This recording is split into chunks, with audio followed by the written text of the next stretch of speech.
The story kicks off with our main character in his workshop, totally absorbed in a crucial task. He's positioned in front of a forge, hammering a piece of metal with all his might. Before the anvil, the guy raises his hammer with conviction, ready to land another precise strike.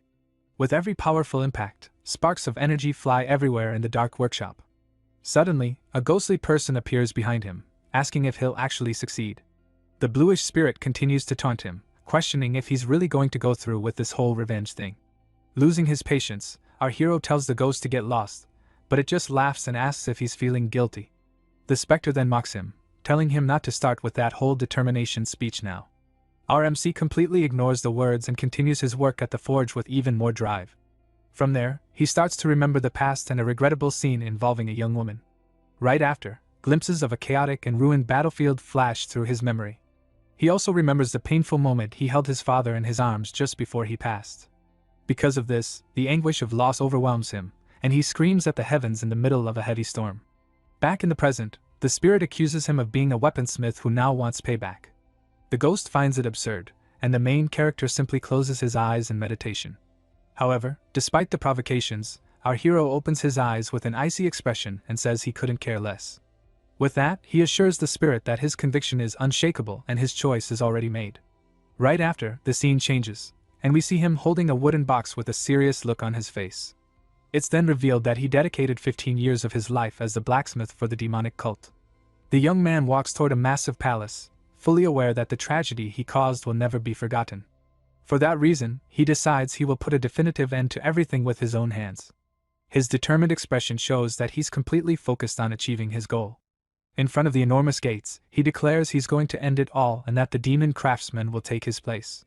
On the other side of the gates, a crowd is prostrated in a vast courtyard, celebrating the demonic heaven. A man is giving a speech about how the demonic heaven conquered the world in a mere 15 years. Another man praises the Supreme Lord, who was the main one responsible for this entire feat. At that moment, we meet the formidable Blood Demon Lord sitting calmly on his throne. A herald announces to everyone that the demon Craftsman will present the 11th divine weapon. With the path cleared, our main character starts walking serenely toward the center of the courtyard. As he moves forward with the box, he thinks that even if this isn't redemption, he doesn't care. Getting closer, he kneels down to finally display the long-awaited divine weapon.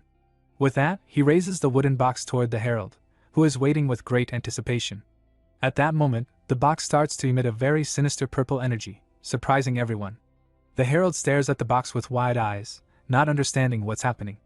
Upon opening it, a dagger shrouded in a purple aura is revealed, and the man asks what it is.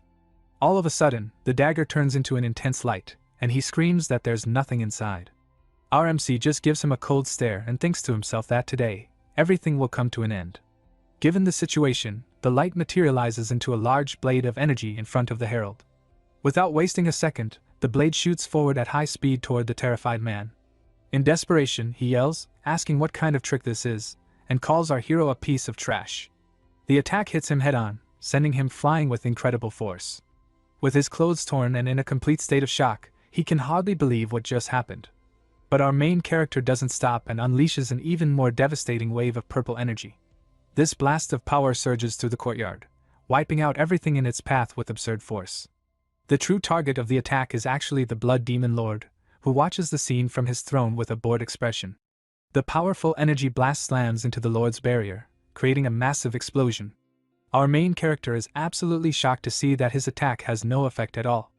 As the smoke clears, he notices the Lord blocked everything with just one hand and is completely unharmed. Even so, he doesn't give up and prepares another attack, declaring that he's not done yet. He points at the Lord and warns that he'll use the martial arts the Sovereign himself taught him. At this, the main character unleashes all his power, ready to consume his own life and energy to win. A gigantic blade of purple energy materializes above him, looking incredibly sinister. His eyes shimmer with fierce determination as he focuses everything into the attack.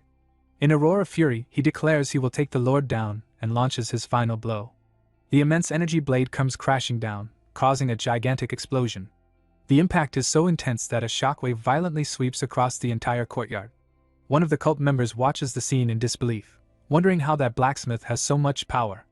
The dust slowly begins to settle, revealing a silhouette amid the devastation. It's our MC, still standing, but a pool of blood is forming beneath him. Panting and injured, he believes he has finally triumphed and that his revenge is complete. However, a mocking voice comes from behind him, finding the situation amusing.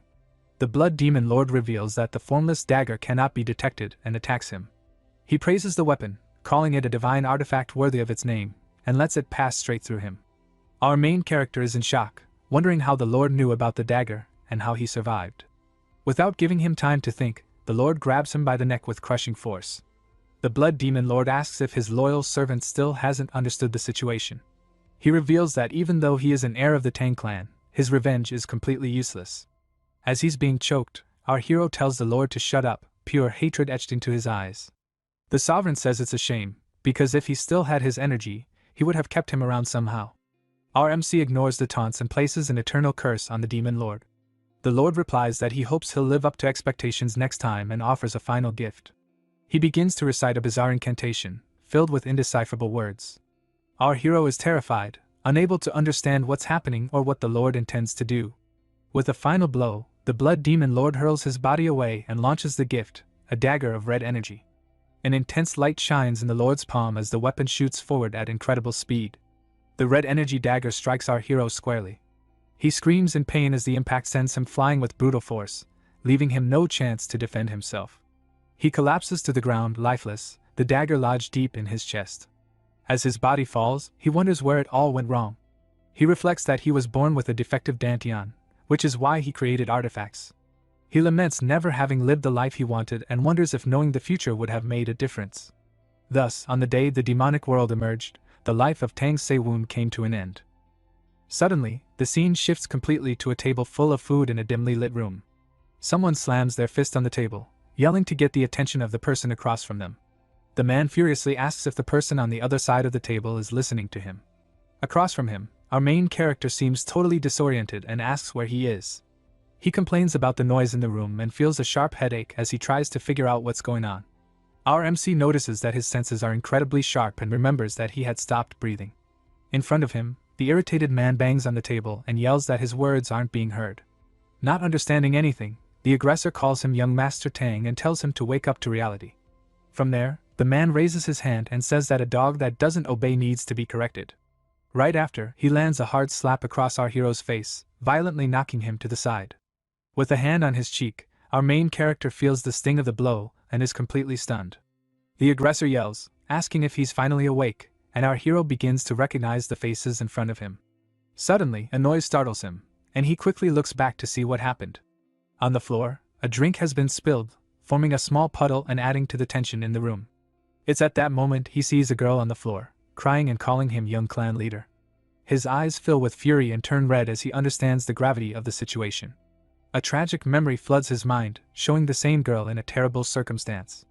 With that, he finally remembers everything and realizes he has returned 16 years into the past. He recalls that on this very day, the girl named Seol suffered something terrible, and he couldn't protect her. Looking at the young woman on the floor, he is absolutely certain he has returned to that tragic moment. Our MC wonders if he's dreaming, but decides it doesn't matter either way. Soon after, he approaches Seol and comforts her, telling her not to worry. With a gentle look, he apologizes for failing to protect her before and promises to change everything. The aggressor grows furious at his words and lunges forward for another attack, full of rage. This time, our hero catches the man's fist with impressive strength, stopping it in midair. He tells him he'll give him one chance and orders the man to apologize properly.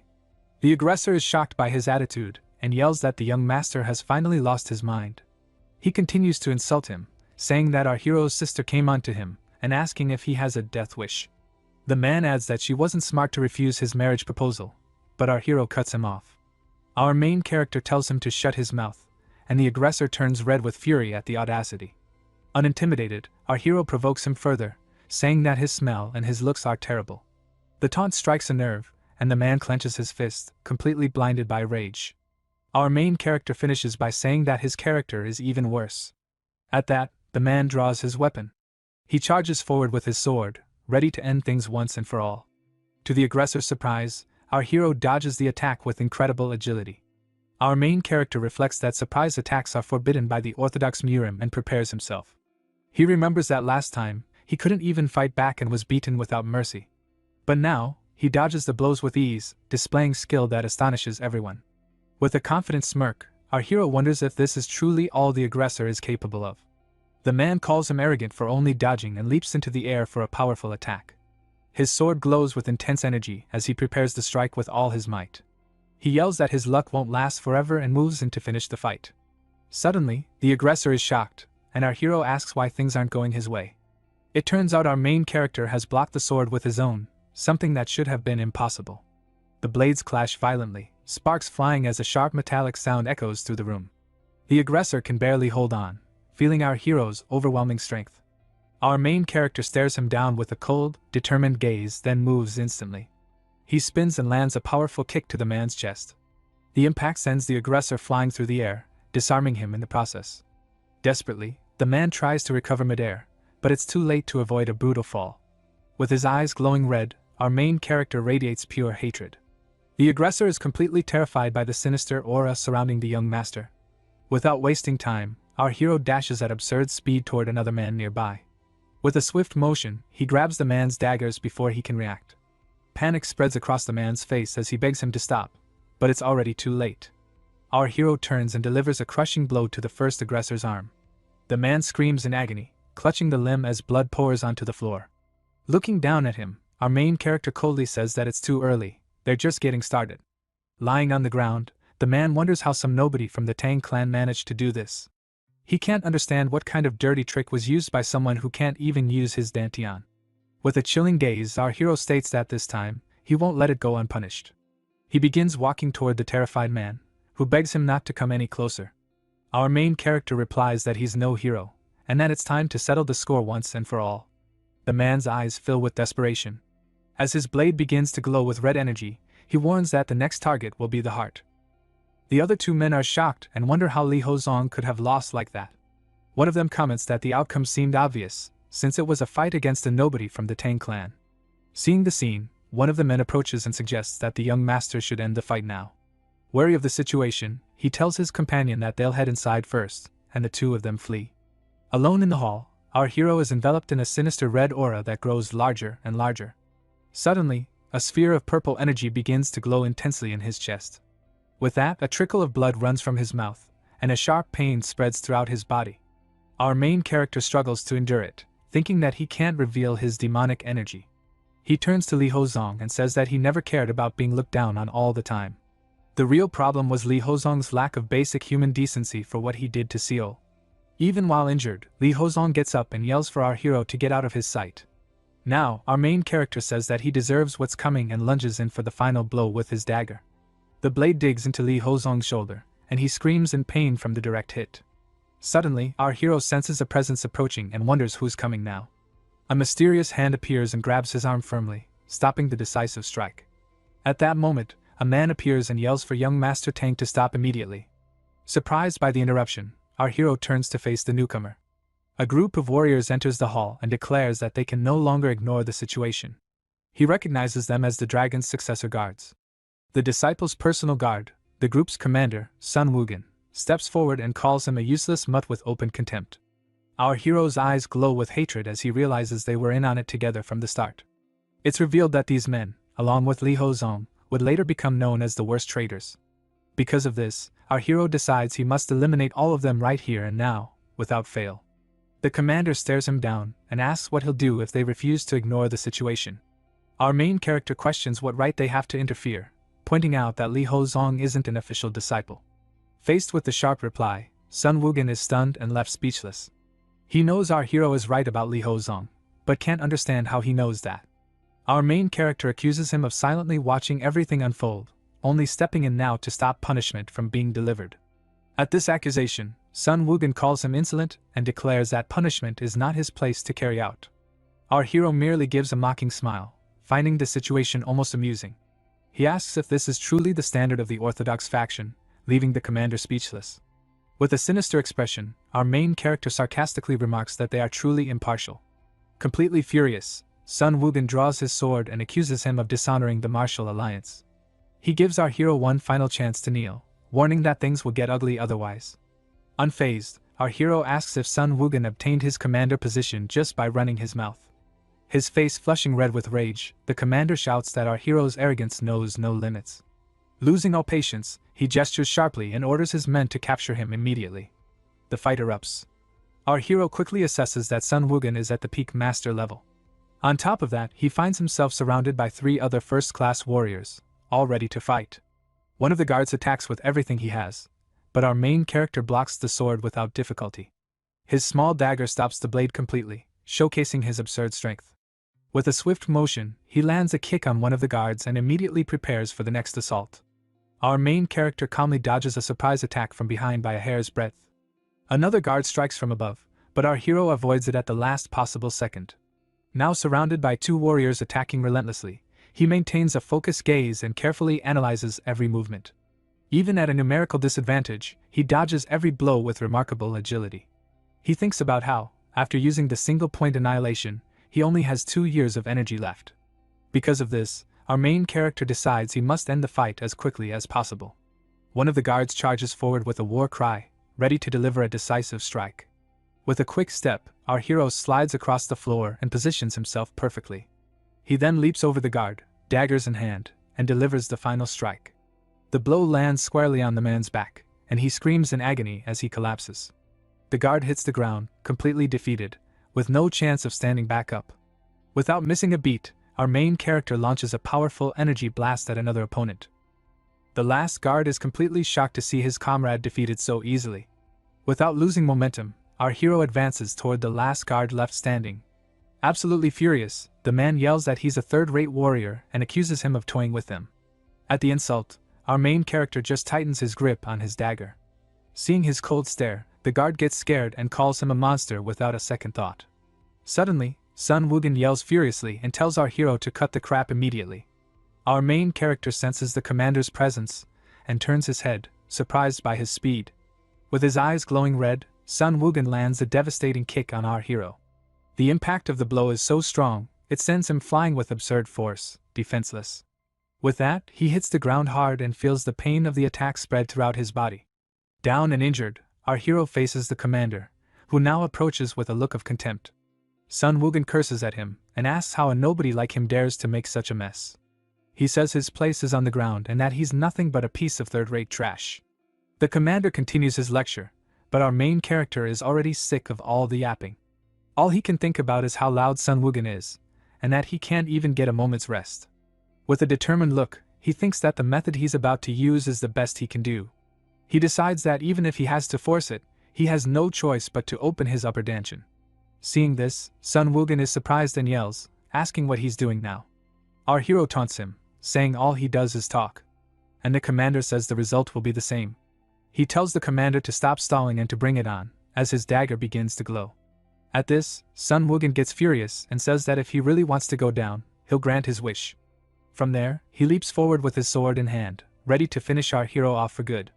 But our main character calmly waits for him, shrouded in a powerful aura of blue lightning. Suddenly, his eyes go wide as he realizes something unexpected is happening inside his body. Sun Wukong is in shock, seeing the formless dagger, and wonders why it's there. He wonders if the dagger entered his Dante back then, but doesn't understand how it's there now. The commander yells that it's over and that no matter the reason, what matters is the power is his. At this, our hero's daggers fall to the ground, and the fight seems to have reached its end. But he gathers a large amount of blue energy, and declares he'll end it all in a single blow. Right after, a golden energy begins to mysteriously swirl throughout the hall. This energy envelopes Sun Wukong and stops his attack, leaving him completely surprised by the scene. Sun Wukong becomes desperate as he realizes his body no longer obeys his commands. Shortly after, a mysterious figure takes a step forward, shrouded in a golden aura. The man walks calmly toward our hero, who watches the scene attentively. Our main character is completely in shock to see a white-haired old man in front of him. With a touch on the shoulder, the newcomer calls him young man in a calm and serene voice. He warns him that such power should not be used carelessly, and our hero is surprised. From there, our main character finally understands who the person standing there is and is dumbfounded. Everyone bows before the strongest martial artist of the era, the great leader of the Alliance. It's revealed that he is the master of the Martial Alliance, the Sword Emperor Yujinhak. Our hero's surprise is immense as he comes face to face with such a legendary and powerful figure. With a calm gesture, Yujinhak advises him to be very careful with his abilities. The warning about the use of his power echoes in our hero's mind as he's still processing the whole situation. The imposing presence of the Martial Alliance master fills the hall with his overwhelming aura. Before him, all the guards kneel as a sign of respect, recognizing their supreme leader. The identity of the Sword Emperor is confirmed, completely changing the course of the fight. Our main character stares at the master in silence, still shocked by the legendary man's appearance. A complicated expression appears on his face as he remembers the Emperor's tragic past. He recalls the war against the Blood Cult, when the Alliance's defeat seemed inevitable. Back then, many knelt before the Blood Cult to survive amidst the chaos. But the leader and his Wudang sect were different, and fought bravely until the very end. As the guardian of the righteous path, the Sword Emperor took up his weapon every day to fight. This continued until the day he met his end by the very weapon our hero himself had created. Back in the present, he picks up his dagger from the floor, pushing the bitter memories aside for a moment. He thinks that this is no time to be sentimental and is relieved that Yu Jinhak can't sense the dagger. Not even the blood demon knew about it. So, it makes sense that the Grand Master wouldn't know either. From there, the young man starts thinking about his next problem and how he's going to handle the situation.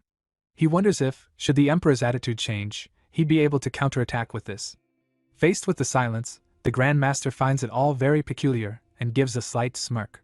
Yu Jinhak reveals that he can't see anything and that this is the first time something like this has happened. As such, he concludes that the young man before him possesses a very interesting talent. Our main character tenses up, and a drop of sweat trickles down his face at the master's words. Suddenly, a female voice says he must have been pretty scared, and the young man turns in surprise. A woman places a hand on Seal's shoulder to calm her down and says, "Everything is all right now." With a gentle look, she tells the young girl to rest a bit more before getting up. Our hero wonders who this woman is and how he didn't sense her presence there. Yu Jinhak calls her a brat and asks what he would do if she just disappeared like that again. She apologizes to the Grand Master, and the three of them face each other in the middle of the messy hall. Upon hearing the name Bo Yun, our hero is shocked and wonders if it's who he thinks it is. He recognizes her as the divine Dr. Bo Yun, a former sect leader and powerful healer.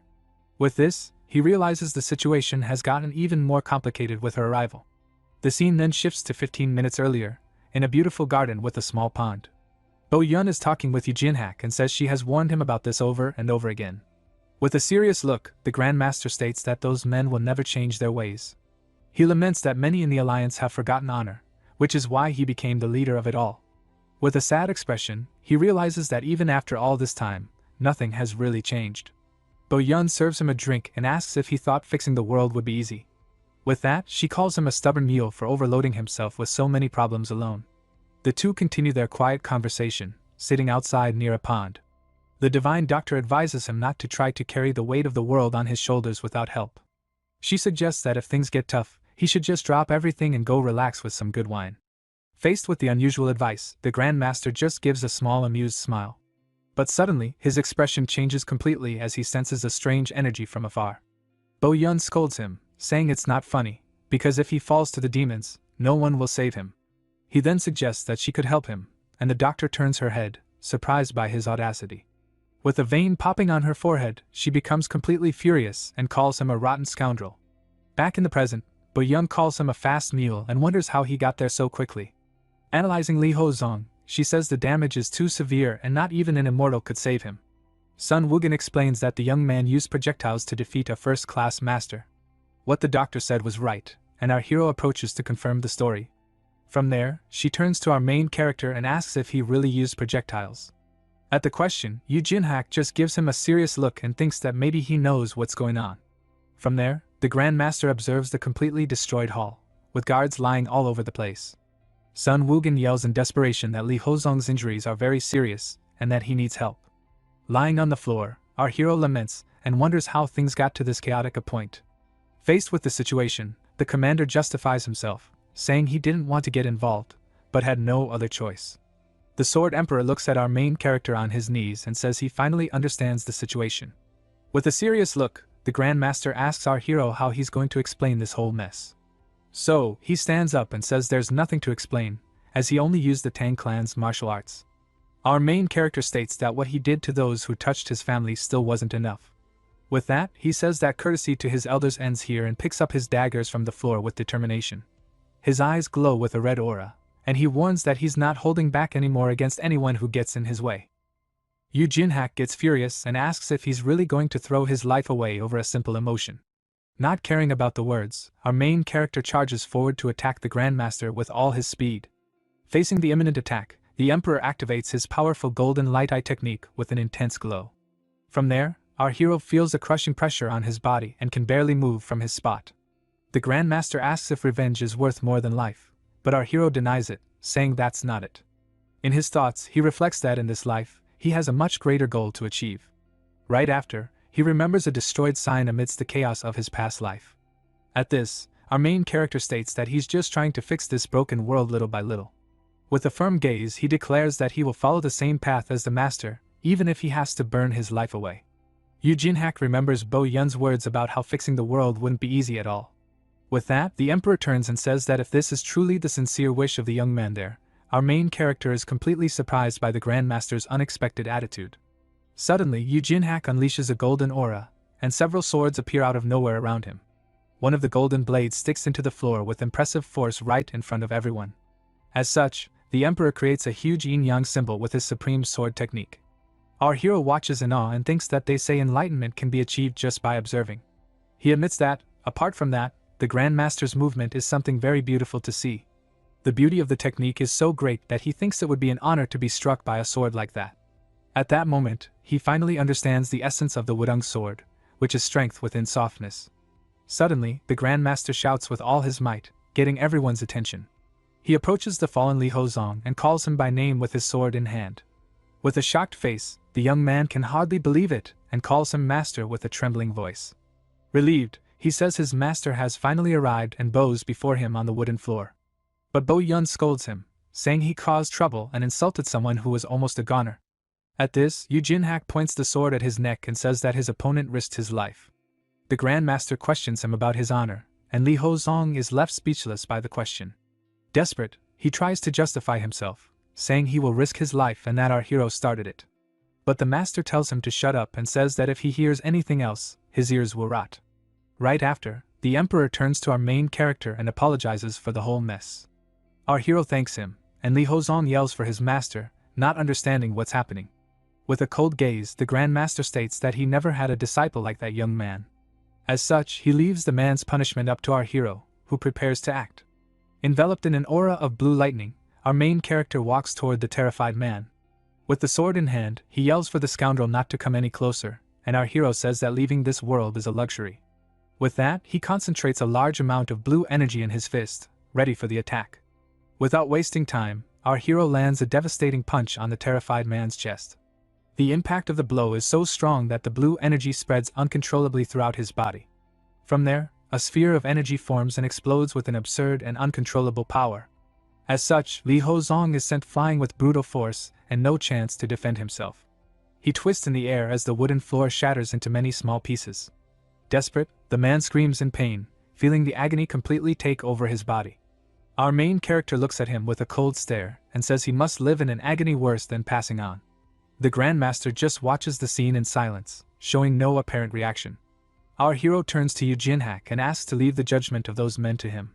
The other guards comment that since the culprit has been punished, it's better for them to retreat right now. With a respectful gesture, he says that since the Emperor ignored his rudeness, he will do the same. Right after, he thanks him for preserving his dignity and walks towards Seoul. With the girl in his arms, he promises he will visit her clan when everything is settled. As he walks away, the Grandmaster asks if our hero can spare a little of his time. At the request, our hero turns and says he has enough time for a short conversation. With a slight smile, he adds that he can make a little time for a cup of tea. In Sichuan lies Tang Mountain. Although its original name was completely different, people started calling it Tang Mountain at some point. And in that place is where the Sichuan Tang clan's manor is located. However, that reputation did not last long. The current Tang clan withdrew from the ranks of the 7 great clans and is nothing more than a mid-sized force. At the moment, Tang Saran, elder sister of our hero, and beside her was an elder of the Tang clan, were standing in front of a crowd of people from her clan. The elder asked her, "Is this all right?" She replied, "Clan head, you must not move personally." Then she turned to the people in front of her and said, "Assassination squad, listen up. We will prioritize securing the young clan head's safety above all else and depart immediately. Everyone brace yourselves." As she said that, our hero arrived there while carrying Seal on his back. She, seeing him there, became confused and called him. Tang Seowin stated, "I'm back," and asked where everyone was going in such a hurry. A little later, our hero walks to a table and looks at a picture frame very intently. In the picture, he sees himself older and with a confident look, and says that he really did it. Back in the present, he confirms to himself that he finally managed to return to the past. At that moment, he remembers the Blood Demon Lord's words, saying he would see him again. With that, he clenches his fist and wonders if this whole situation was intentional on the Lord's part. With his face covered by a shadow, he becomes completely furious at this sinister possibility. He swears he'll make the demon regret everything, without fail, this time. With a determined look, he states that this new life will be completely different from the last one. From there, he walks to a tall bookshelf and starts looking for something very important. Soon after, he finds what he was looking for and carefully takes an old book from the top shelf. It's revealed that this is the book of the metal circulation technique, an ability of his clan. His determined gaze shows that he is ready to begin his plan of revenge once and for all. Looking at a puddle on the floor, he wonders if that is a remnant of his past life. Suddenly, he feels agonizing pain and starts spitting up a black liquid non-stop, falling to his knees. He realizes that circulating energy through meditation was a complete failure. It turns out the metal circulation technique was made to help with forging and regenerating the body, but it's terrible for accumulating energy, and his Dantian recognizes the internal energy as poison. Because of this, he had no other choice and can now only move forward with his plan. This same technique gave him the ability to create divine artifacts with absurd power. Then the blood demon's martial art he learned taught him a different solution. A blue aura envelopes his feet as he prepares to test this new method. Now he remembers that even before coming back, his deformed Dantian couldn't be removed no matter what. As such, the situation remains the same, and he needs a new approach to the problem. With a quick movement, he begins to practice a martial art with a golden energy, but he states with conviction that this time he will progress much faster than before. Time passes quickly, and night arrives, bringing darkness to the Grand Palace. Under the light of the full moon, silence takes over the place, and he continues his intense training. After much training, he realizes that his meridians are connected and his Dantian is complete. With this, his energy finally stabilizes, and he feels a great power flowing through his body. He thinks his circulation technique is at 50%, and the blood demons is at 10%. Both use the upper Dantian and innate energy, and one recovers power with ease. Meanwhile, the other technique increases the amount of energy he can use in a fight. Faced with the situation, he floats in the air and thinks that no one would believe his current power. With a confident smile, he prides himself on being able to use his innate energy freely now. Soon after, he realizes that since he blocked his energy, no one can sense him nearby. From there, he decides that he first needs to change his clothes to avoid raising suspicion. While walking through the room, our hero remembers something very important and stops suddenly. He then wonders why the formless dagger came back with him to the past and is confused. His eyes widen at the thought of the possibility, and he can hardly believe what he's thinking. Suddenly, a young man appears at the door and observes him in silence for a brief moment. The young man calls him "Young clan leader," and apologizes profusely for the sudden interruption. Our main character says it's okay and that he was expecting to be called by them at any moment. The young man is startled, and our main character asks if he is Jangil. The young man just stammers, saying, "Sorry, what do you mean?" Our hero then says he was talking about his name, and Jangil confirms, wondering how he knew. With a smile, our main character says, "It's really good to see him again," leaving the young man very confused. From there, the scene changes, and we see our hero walking through a courtyard with a very serious expression. He then arrives in front of a large hall called the Chanhwa Hall and prepares to enter. Inside, someone questions if what he says makes sense, and he asks if there's another way to avoid it. Suddenly, one of the hall's doors opens, revealing a bright light coming from the meeting room. Upon entering, he is faced with a long table full of men who stare at him with great contempt. One of the older men in the group observes him with a look of pure anger and displeasure. Unfazed, our hero walks through the hall, passing by everyone present there without fear. One of the men makes a disgusted face upon seeing the confident attitude of the young man before him. Suddenly, a tragic memory comes to his mind, showing him holding someone in his arms. The image reveals that he was over the body of a man who seemed to be very important to him. The painful memory of holding that man's lifeless body haunts him again in the hall. At this, he unleashes a golden aura and prepares for what's to come with great determination. With a firm gesture, he introduces himself as the young leader of the clan, Tang Siowin, in front of everyone. At this, a painful memory of a desperate scream under the full moon hits him hard. Even with the tragic memory, he maintains his posture and faces the clan members with a cold gaze. From there, he declares that he came on the order of the clan leader himself, surprising everyone. An older man tells him to stand up, and it's revealed that he is Tang Yeol, the leader of the Tang clan. At the order, our hero just stands up and confirms that he understood the great leader's command. The other men watch him from a distance, and wonder where all the confidence he shows comes from. With a serious look, our main character thinks that the current Tang clan is in a dangerous state because of 2 extremely lethal poisons. Then he approaches the table and states, "The discussions seem to be going well, so please continue." As a person raises his hand and says to everyone that he will continue with his speech right now. This person was Tang Hoyle, the head of the escort from the Manhwa. Tang Hoyle says he believes the young leader is well aware of the seriousness of the incident he caused. The man begs him to go straight to the clan's law enforcement hall. But our main character thinks that the first poison is actually Tang Hoyle, that he will take everything he has built up. With a clenched fist, our hero faces the man with a look of pure determination and courage. From there, he recalls the day his uncle, Tang Hoyle, asked if he would become independent of the clan. Confused, he questioned what the man meant, and he just confirmed his words with a smile. Desperate, our hero yells that if the escort agency disappears, the Tang clan will suffer greatly. But his uncle pushes him and says, "That's exactly why I'm leaving right now." He can hardly believe it, and asks how the man could do such a thing. The traitor says he doesn't understand and that he lost the position of clan leader to Tang Yeol. With a shocked look, he hears his uncle say that he has waited for this day for a long time.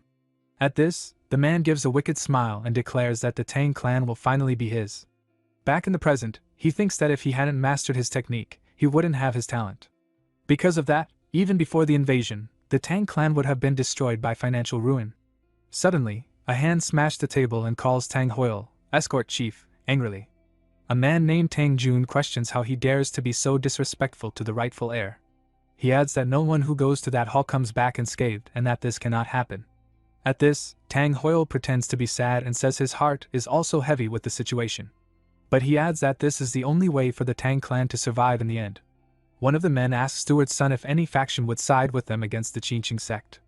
We meet Sun Jian, the head steward of the outer hall, who remains silent for a brief moment.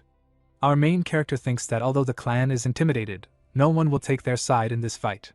He realizes that the clan's fighting spirit is gone, and that this defeatism is the second poison of the place. With that, he states that kindness should be returned and that this is the true nature of his clan. One of the men asks how he defeated the disciple and if he used any forbidden weapons in the fight, but our hero just glares at him and says he's wrong and that his turn to pay will come soon. With a cold look, he adds that this is not the question the man should be asking him. The man becomes completely furious at the audacity and yells that this is no time for jokes in the hall. With a mocking smile, he says he doesn't know how he won, but that he's just a third-rate warrior.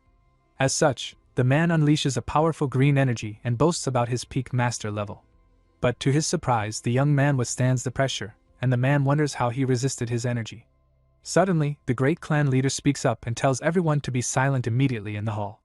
With that, the great leader asks why the young leader fought with Li Hozong and looks at him seriously. At the question, our hero just gives a small smirk with a confident look.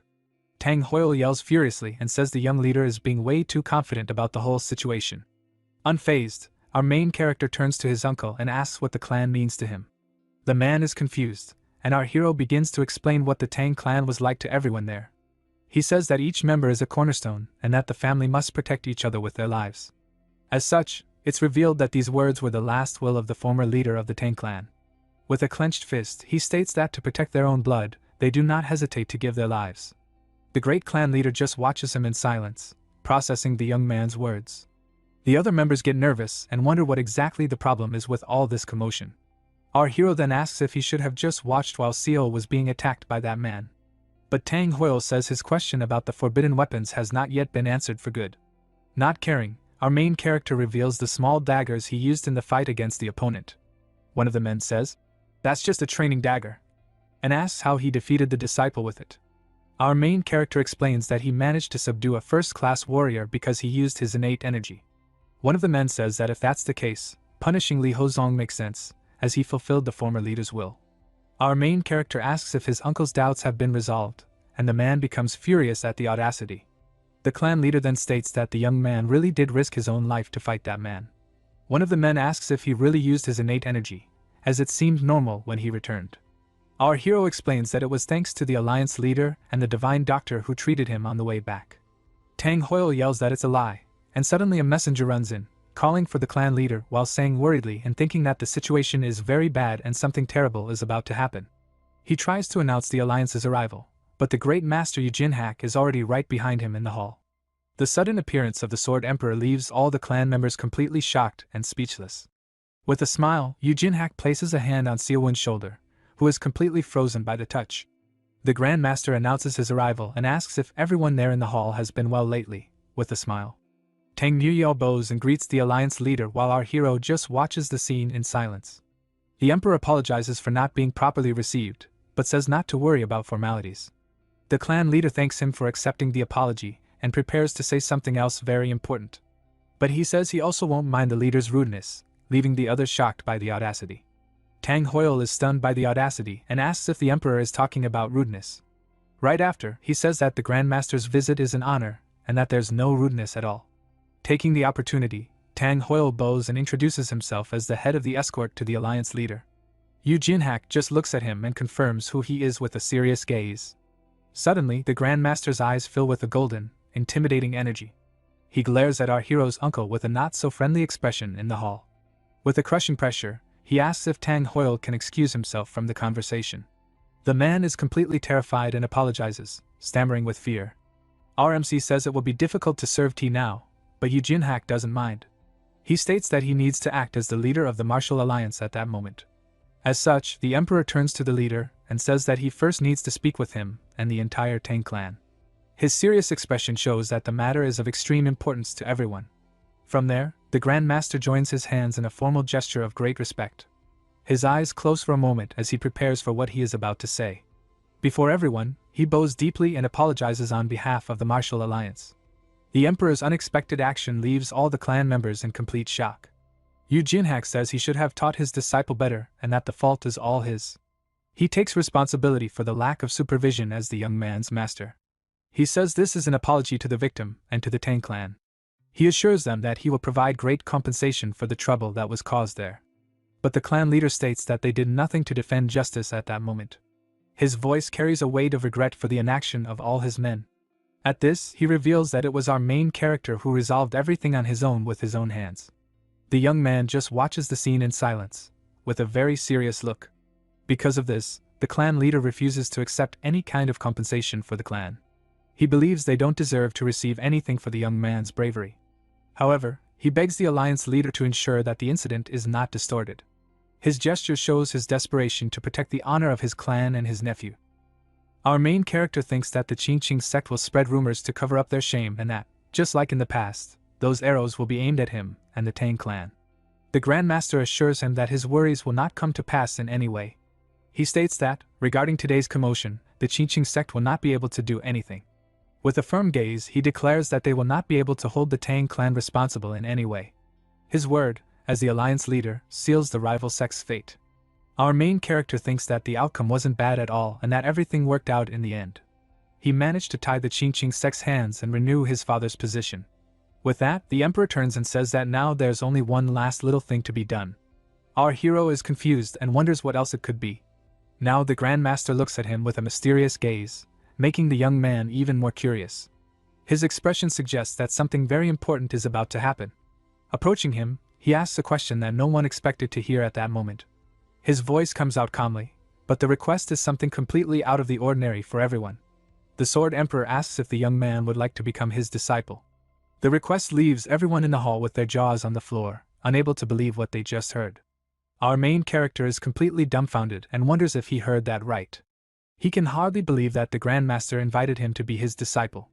The other men comment on whether the young leader will become the Master's sixth disciple. One of them corrects, saying that since Li Hozong was expelled, he would be the fifth. Everyone knows that any sect with a disciple of the leader becomes a central power. This means the Tang clan could finally regain its long-lost former glory. The possibility of rebuilding the clan and reclaiming the honor they lost comes to everyone's mind. It would be the perfect chance for the clan to return to the pinnacle of power. The Grand Master gives a small smile. Amused by the young man's reaction, he comments that the young man is finally showing a face that matches his age. Yujinhak seems satisfied to see our hero's genuine expression of surprise. He adds that now he really looks like a young man. Our main character thanks the alliance leader for the generous offer he made, But Tang Hoyle panics, thinking his power in the clan will crumble. To everyone's surprise, our hero refuses the Grandmaster's offer. While he apologizes, Yu Jinhak pulls something from his robes with a smile. The Emperor ignores the refusal and invites him to go with him to Kaifeng the next day. At this, our hero is completely confused, not understanding anything. Suddenly it clicks, and Yu Jinhak is shocked that he's actually refusing his offer. His surprised expression shows that he never expected this answer. The Grandmaster says it's his first rejection and asks for the reason for the refusal. Our main character apologizes and explains that he will represent his clan in the future. With a formal gesture, he says that, just as the Emperor's only master is from Wudang, he prepares to explain the real reason for his loyalty to his own clan. As such, he declares that his only master will be the Tang clan and unleashes a powerful aura. His determination to protect his family is unshakable and surprises everyone. The clan leader, Tang Nuyo, watches him with a look of pride and admiration. The young man's attitude shows the strength and loyalty he so values in the clan. Yu Jinhak agrees that the reason makes sense, and our hero is inwardly relieved. He thinks that, luckily, the leader doesn't usually use his golden light eye technique. In his thoughts, he reflects that privileges are tempting but are a poisoned chalice.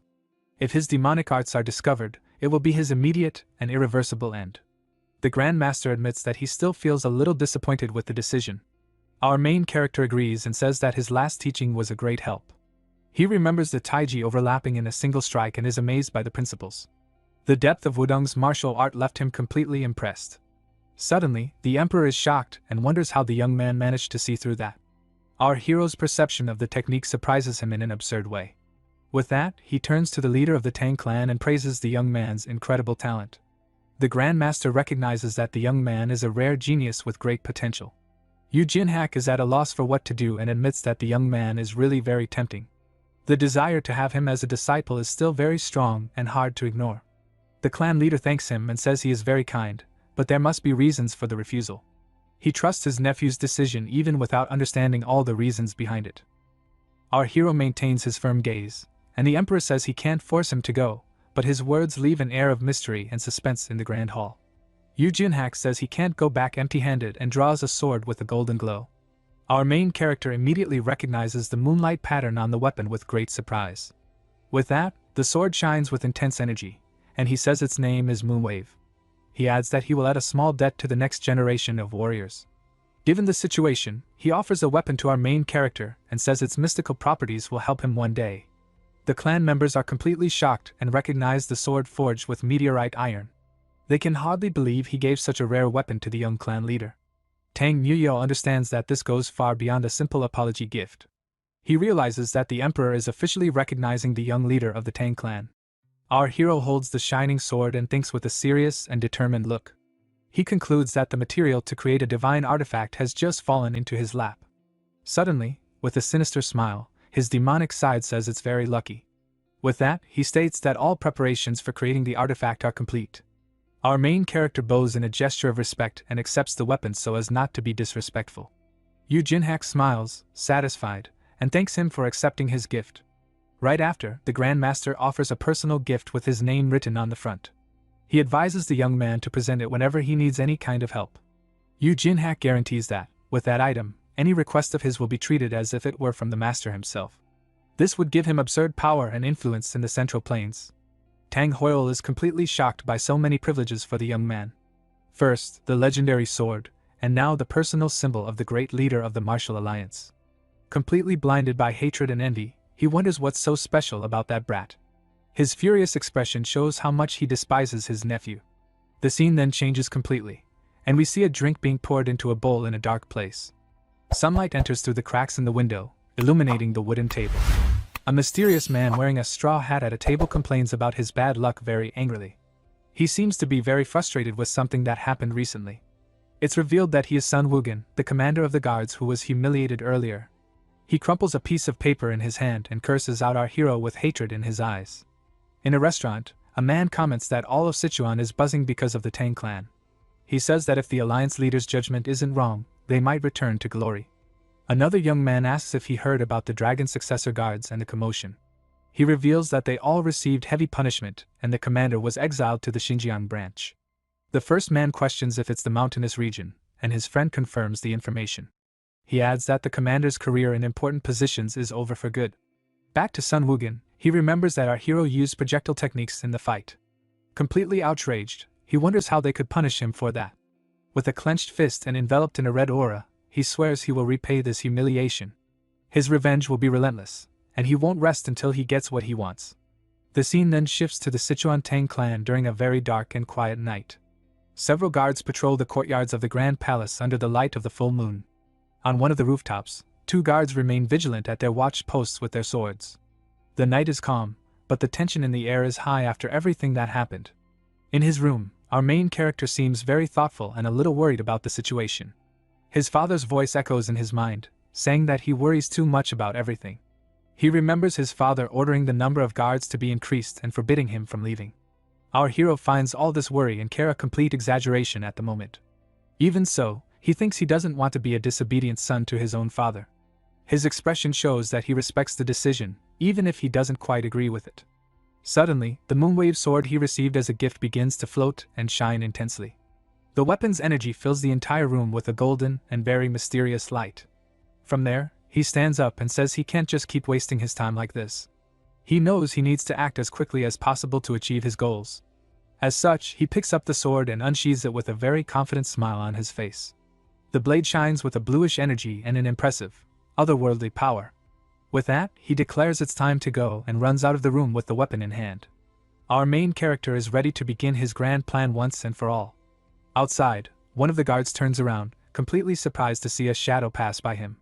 The speed of the figure leaves him frozen in the middle of the Grand Palace's courtyard. For a moment, the guard stands there, not understanding what he just saw pass by him. He rubs his eyes, thinking that maybe it was just his imagination. Meanwhile, our main character passes by other guards who don't even notice his presence. His stealth and speed are so great that he becomes practically invisible. To test his new limits, he unleashes a burst of golden energy and moves forward.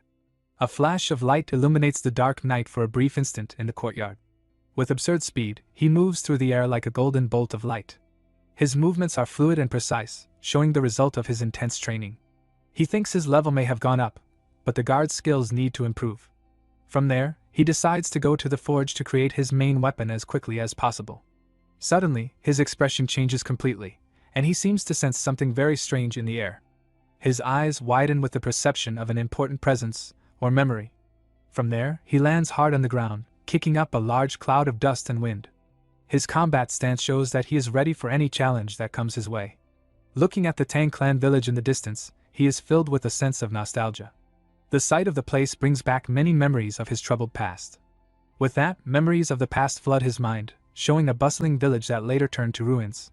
The image of the destruction fills him with a deep sadness and a lot of anger. He then remembers how everyone left back then, abandoning the clan in its worst moment.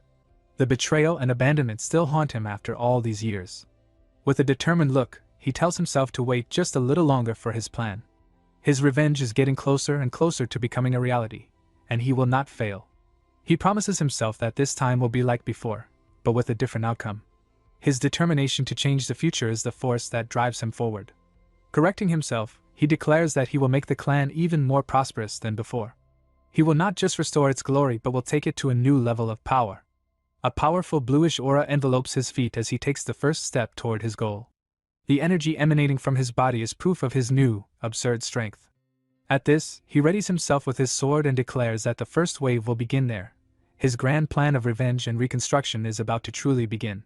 Arriving at the clan's forge, called the Hall of 10,000 Irons, he holds the sword firmly.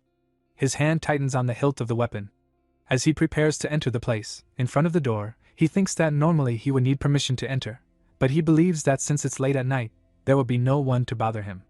From there, he reaches out to open the large metal door of the hall. However, something unexpected makes him stop midway with a surprised expression. Suddenly, the door opens, and a man glares at him and asks what he's doing there so late.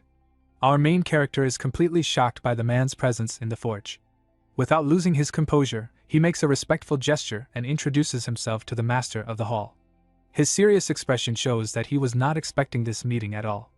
In his thoughts, he regrets having met the person he most wanted to avoid. That man is the most respected elder in the clan, and even his father treats him well. It's revealed that he is a core member of the Tang clan who doesn't even have the family surname. A large scar on his shoulder shows that he is an experienced warrior. On top of that, he is the master of all the clan's blacksmiths, and the owner of the Hall of 10,000 Irons. His hands, full of calluses and scars, are proof of his hard work and dedication. We then meet the black-handed craftsman, the great blacksmith named Guyeonjayan. Our main character faces him with a tense look, and a drop of sweat trickles down his face. He remembers that the blacksmith dedicated himself to the clan because of the former leader, Tangi Uite, but he always maintained a neutral and indifferent attitude toward the clan's internal affairs. Because of this, the memory of that day is especially vivid in our hero's mind. He recalls the moment when the Manhwa escort agency became independent from the clan. At that time, the craftsman only dedicated himself to forging powerful and divine swords. He ended up leaving the Tang clan along with the traitor Tang Hoyle without looking back.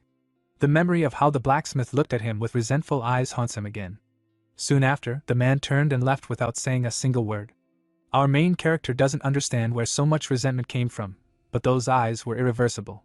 At this, he decides it's better to postpone his plans for now and retreat. With a disappointed look, he apologizes for disturbing the craftsman so late at night. His expression shows the frustration of having his plan interrupted in that way. But our hero says he had an urgent idea and came to put it into practice in the forge. At this, the black-handed craftsman just closes his eyes and tells him to go ahead. Our main character is confused by the response, and the blacksmith tells him to do what he came to do. With a serious look, the man tells him to stop dawdling and come out from where he's hiding. Suddenly, a girl appears and announces that the young clan leader is there at the forge door. Surprised, our hero recognizes her as Seol, and the girl thanks him for everything last time. The young girl seems a little sad and lowers her head without saying another word. With a smile, our main character says he's relieved and that what matters is that she's alive. The craftsman comments that the leader forbade our hero from leaving for 7 days and nights. Our main character is surprised, and the blacksmith tells the girl not to bother him and for them to leave. He thinks that the master let him use his equipment, and promises to thank him next time. Already inside the forge, the black-handed craftsman calls him, and our hero responds promptly. The blacksmith remains silent for a brief moment with a very thoughtful expression on his face, but he just says to forget it, and turns to leave with the girl, Seol. Our main character is completely confused as he watches the two of them walk away. Our main character decides to put that matter aside for now and focus on his objective. With that, he finally pushes the door and enters the forge, ready to start his work. Holding his sword, he states that he cannot miss this rare opportunity at all. He then remembers a saying that, for a master, weapons are just a means to an end. But with a serious look, our hero thinks that's all complete nonsense. After all, in this world, there are divine artifacts that can transcend martial arts. Analyzing the weapons, he finds it pathetic that the Hall's skill is so mediocre. From there, our hero picks up a large metal blade to begin his work. With the weapon in hand, he wonders if this is the best the master of the Hall can do. He thinks the blacksmith deserves to be called a master, but his skill is still insufficient. Even without his artifacts, the blood cult has many demonic weapons and armaments. In front of the forge, he recalls that they are weapons perhaps even more terrible and cruel than his own. As such, to destroy them, he needs divine artifacts that are equal or superior. He then puts on a pair of leather gloves and says he normally wouldn't use them for forging. With a firm stomp on the pedal, our main character finally begins to heat the furnace. With the furnace lit, he prepares himself and says that what he's about to do is something special. From there, he places the Moonwave sword directly into the intense flames of the forge. Before the fire, he states that this is not an ordinary forge like the others that exist. With an absurd focus in his eyes, he prepares to begin the creation process. At that moment, he remembers his past life and the tragic invasion of the blood cult. The pain and confusion of that time return, and he wonders where he is and what happened. Amidst the destruction and chaos, he walked aimlessly, trying to understand the situation. The image of his scream of despair and agony with white hair haunts him again. With his teeth clenched in anger, he relives the helplessness he felt on that terrible day. Lying on the ground, he wondered if he was even alive after everything that had happened. Given the situation, he questioned why he was the only one to survive amidst the chaos. He saw himself as a metal worker who creates divine artifacts, but also as a demon. That was a legendary story that only the founder of the Tang clan managed to achieve. He remembers when, even in chains, he swore he would finish off the blood demon. His furious scream echoes in his memories and fills him with determination for the work. The image of his face, distorted by fury, returns to his mind with full, uncontrolled force. He remembers when he was hanging upside down, completely helpless and without hope. At that time, the blood demon lord appeared and made him a very tempting offer. But our hero refused with hatred and told the Lord to get lost without a second thought. The Lord was unfazed by the refusal and continued with his blackmail to get what he wanted. With that, the villain asks if he doesn't care about the lives of the remaining members of his clan. The Demon Lord states that, for him, it doesn't matter if they live or pass on to a better place. He boasts, saying that unifying the martial world is just a matter of time for his power. Next, the Lord threatens him, saying that next time he will throw their heads at him as a gift. Our hero thinks that such a cruel man wouldn't keep them alive, but he has no other choice. Given the situation, he clenches his fist and decides that, if that's the case, he'd rather give in to the deal. As such, he finally accepts the deal to protect what's left of his own family. But he imposes a condition, saying that divine artifacts are based on the user's martial arts. Because of this, he demands that the Blood Demon Lord share his arts with him. With that, he swears he will make the Blade of Vengeance bloom. And thus, 10 divine weapons were born. These 10 weapons became known as the 10 demonic weapons and announced their birth. Back in the present, he thinks that melting the meteorite iron with the hall's fire is impossible. But with the power of his metal circulation technique, he states that he will be able to melt it. With that, the sword's blade completely melts and flows into a metal mold. Such, he picks up a large wooden hammer and prepares to start forging the weapon. From there, he begins to hammer the metal with absurd force and speed on the anvil. Right after, he dips the blade into a barrel of water to cool it down quickly. He then thinks of a weapon that blocks everything and, at the same time, can cut through anything.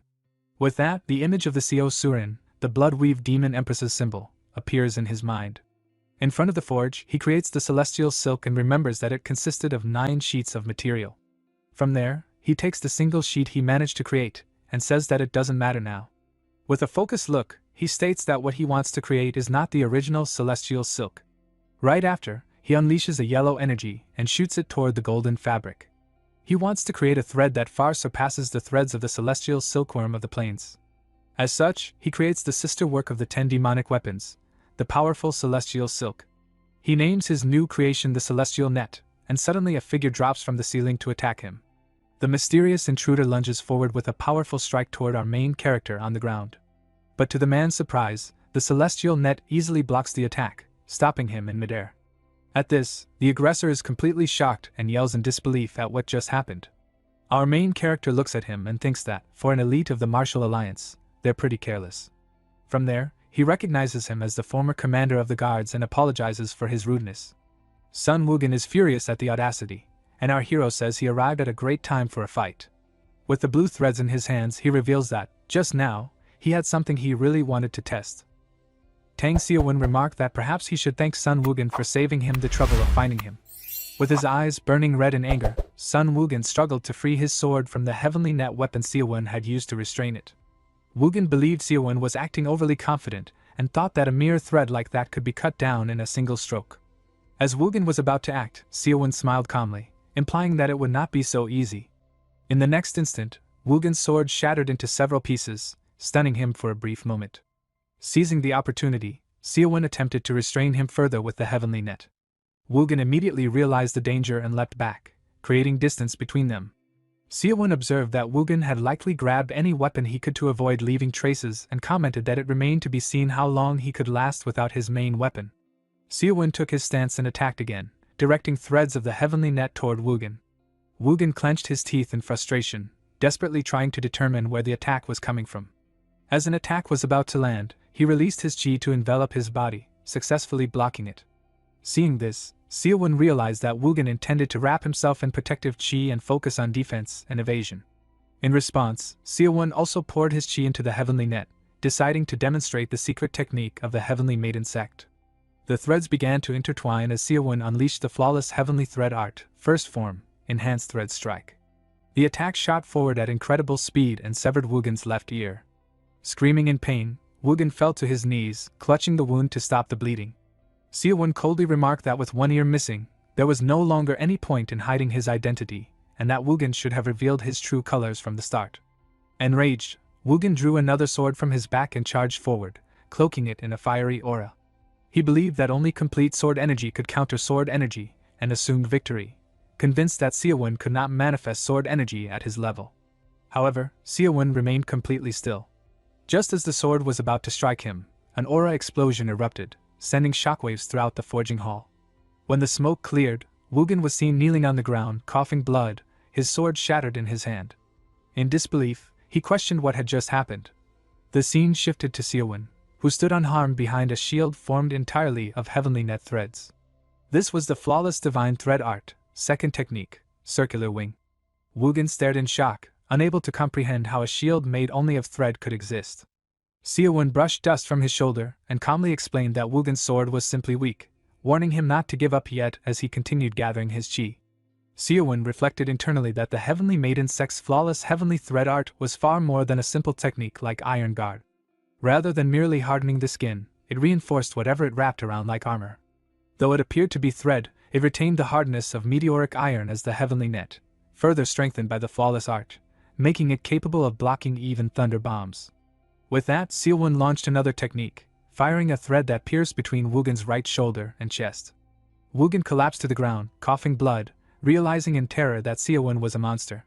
Approaching him, Seowon commented that Woogen's skill was disappointing given the confidence he had shown.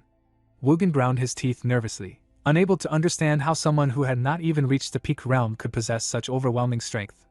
Seowon placed a hand on Woogen's shoulder and explained that he could not kill him, as he needed to hand him over to the law enforcement hall. However, before that, he intended to teach him a small lesson, just as he had done to Li Hozong. Recalling what had happened to Li Hozong, Woogen felt a surge of dread and resolved that he would rather die than suffer such a fate, or end up crippled with a shattered energy core. Before Seowon could act, Woogen suddenly leapt upward, smashed through the roof of the hall, and fled. Watching him escape, Seowon muttered that he had expected at least some resistance, and complained that Woogen was only creating extra work for him. Sometime later, in a bamboo forest, Woogen fled desperately, gasping for breath as pain tore through his wounds. He could not believe he was running so disgracefully from someone he considered at best second-rate. Still, he could not forget Seowon's eyes, which he believed belonged to a demonic arts practitioner. Stopping briefly to rest, he reflected that he had poured all his remaining power into his footwork. At that rate, Seowon should not be able to track him, and Woogen still had far more inner energy. He reasoned that the Alliance would never take him back and wondered if he had no choice but to follow the Yangtze River and join the unorthodox faction. A smile crept across his face as he considered that handing over the top-secret information he possessed might secure him a decent position. At that moment, Seowon's voice rang out, condemning traitors for never changing, even when they returned. Woogen instantly turned and slashed his sword, striking the bamboo where Seowon had been standing. Seowon mocked him, questioning whether his brain was merely decorative, and pointed out that the black bamboo grove was filled with bamboo stronger than steel. Woogen jumped backward to create distance, realizing he lacked the energy to wield sword energy. He decided to switch to a thrust aimed straight for Seowon's heart. As he rushed forward, a heavenly net thread suddenly wrapped around one of his feet and severed it cleanly at the ankle. Losing balance, Woogen crashed to the ground. Before he could understand what was happening, heavenly net threads coiled around nearby bamboo and then around his arms, neck, stomach, and legs, suspending him helplessly in midair. Seowon stated that once the heavenly net bit into its prey, it never let go. Only then did Woogen realize that Seowon had infused his innate core energy into the heavenly net. Horrified, he begged for mercy. Seowon appeared momentarily confused by the sudden plea as Woogen desperately apologized, claiming he had lost his head. Seowon narrowed his eyes, insulted him, and then released him, warning him never to show his face again as long as he lived. Turning to leave, Seowon walked away while Woogen slammed his head against the ground, shouting his gratitude to the young lord of the Tang clan. As Woogen watched Seowon's back retreating into the distance, a sinister smile spread across his face. Drawing his sword, he quietly approached from behind, believing that letting one's guard down as a martial artist meant death. Before he could strike, a dagger pierced straight through him. In shock, Woogen looked down and saw that it was the same purple dagger Seowon had possessed in his previous life. Seowon turned to him and calmly explained that if Woogen had expected to surprise him, there was no need to worry, as Seowon had never believed him from the very beginning. Next, the dagger returned back into Seowon's body, and he closed his eyes and took a deep breath and let out a sigh of relief as he looked down on the lifeless body of Woogen lying on the ground. His hand go through his hair and he muttered that now there's only one more enemy left to be eliminated. The scene shifts to the clan palace and someone wonders how the guard leader attempted that attack. One of the men shouts that if they had disciplined the guard from the start, none of this would have happened. One of the leaders then asks how they are going to clean up the whole mess that was caused by this situation. Furious, one of the elders shouts for the others to handle the additional compensation plan while being held back. It's revealed that the young man's movements were causing great waves throughout the Orthodox Murim. The scene then shifts to the Tang clan's residence chief escort office, and a mouse scurries across the room. In a dark room, Tang Hoyle asks another if he has finally made an important decision.